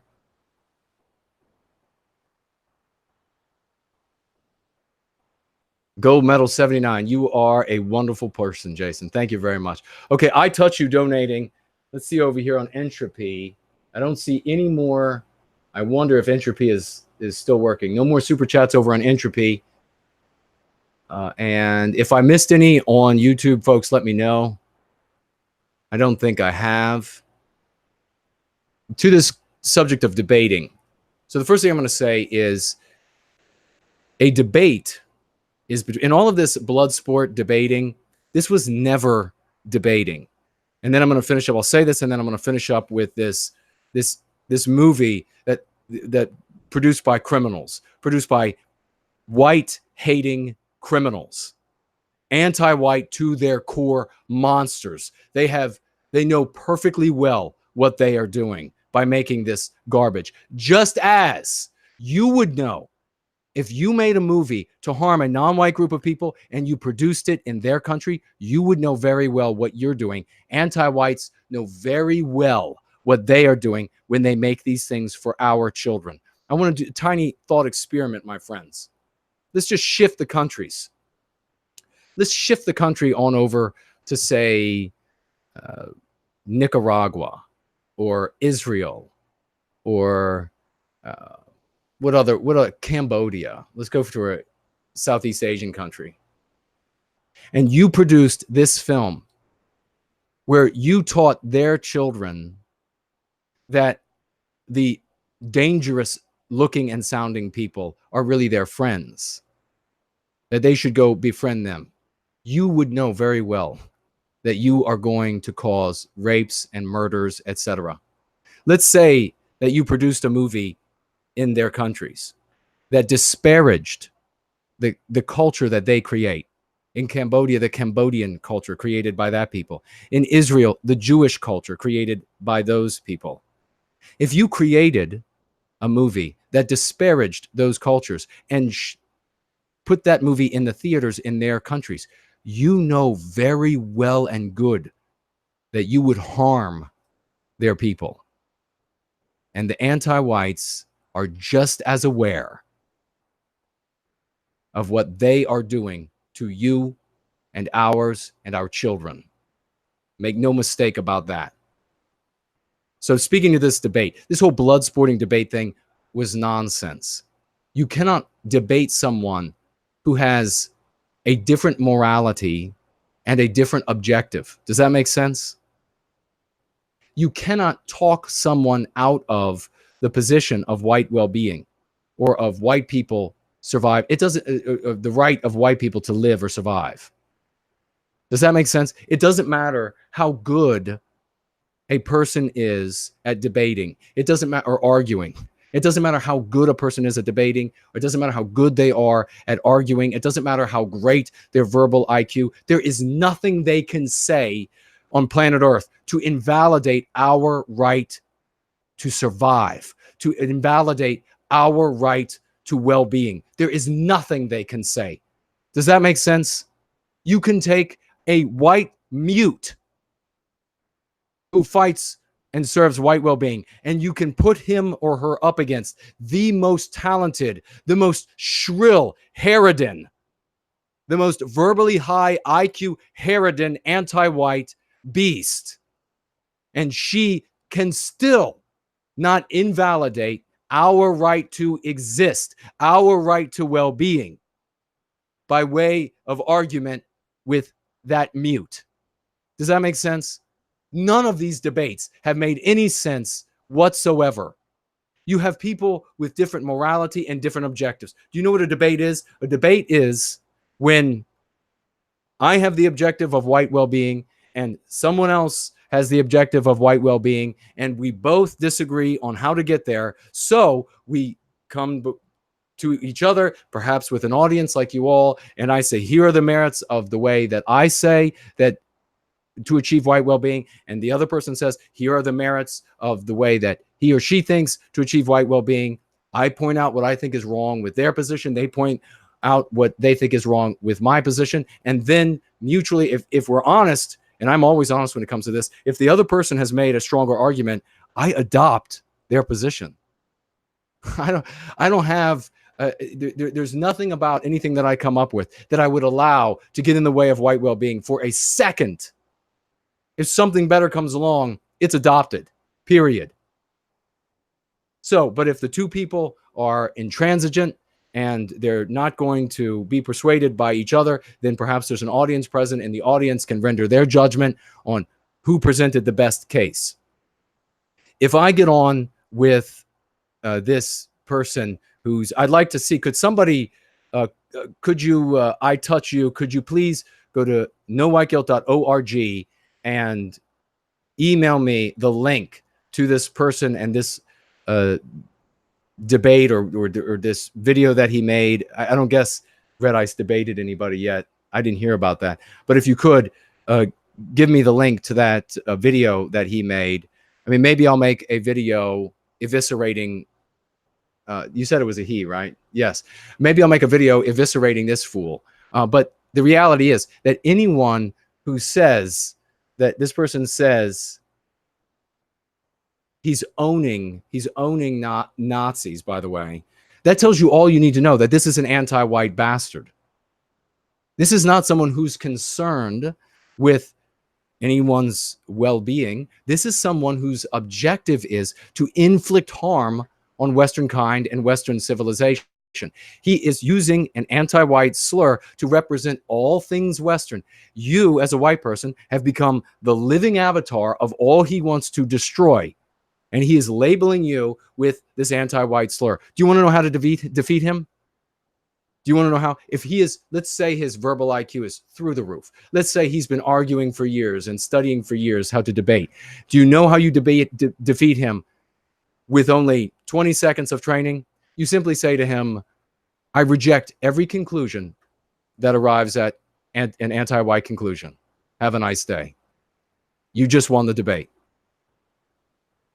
When he says, yeah, but, no, you reject every conclusion that arrives at an anti-white conclusion. That's it. You've won the debate. He cannot out-debate that. You are going to reject everything that's anti-white. Let him make his case to the audience that he and you and the audience should all be anti-white. Let him do that. Please, let's give him the biggest stage so that he can do that, so that the millions of our white people will see, wait a second, if this isn't about being fair to non-whites and we are ending up always harming white people in the conclusion, then I'm going to reject that as well.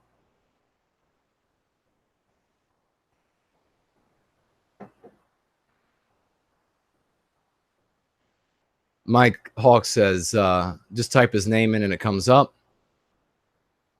Also says, don't make a response video, debate him. Well, again, there wouldn't be a debate. It would be over really quickly. I would get him to admit that he's anti-white, and I wouldn't let him move until he did.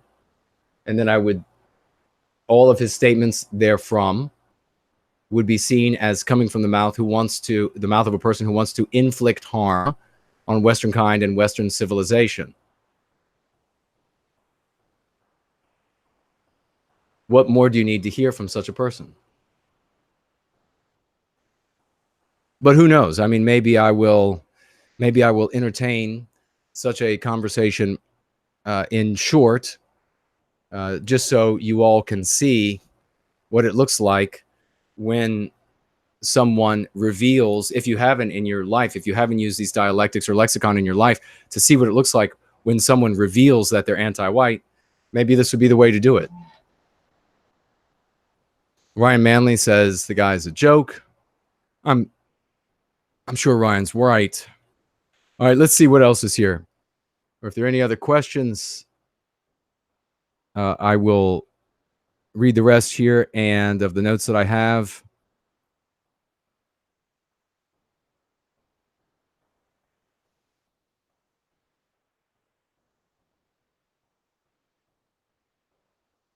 Okay.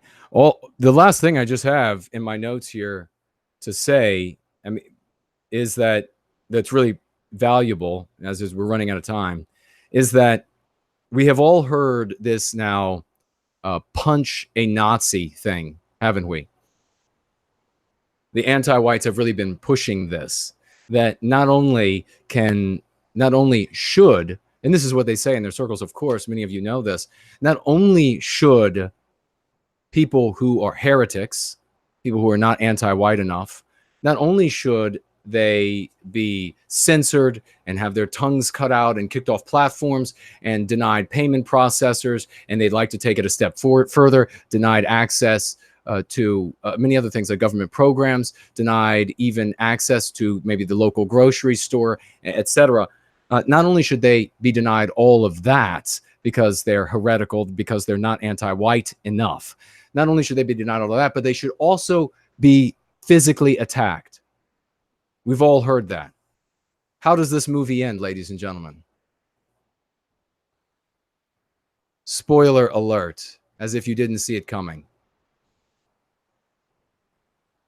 The evil, fair-skinned, blue-eyed white man who beats the non-white voiced animals with whips and is cruel as can be to them, he is run over by a car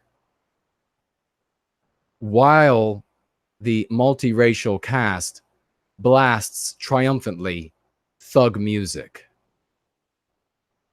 That is what they're teaching the children. That is how you defeat the evil white man in the movie and then in the real world. Punch a Nazi, run over him with a car while blasting thug music. That is what we have come to, ladies and gentlemen. That is the poison that they are feeding to our children, our little boys and little girls. Make no mistake, these are not people who care about the good of all. These are not people who want what's good and blessed and fair for all. These are people who want to destroy you. And the only answer to their efforts is to go free.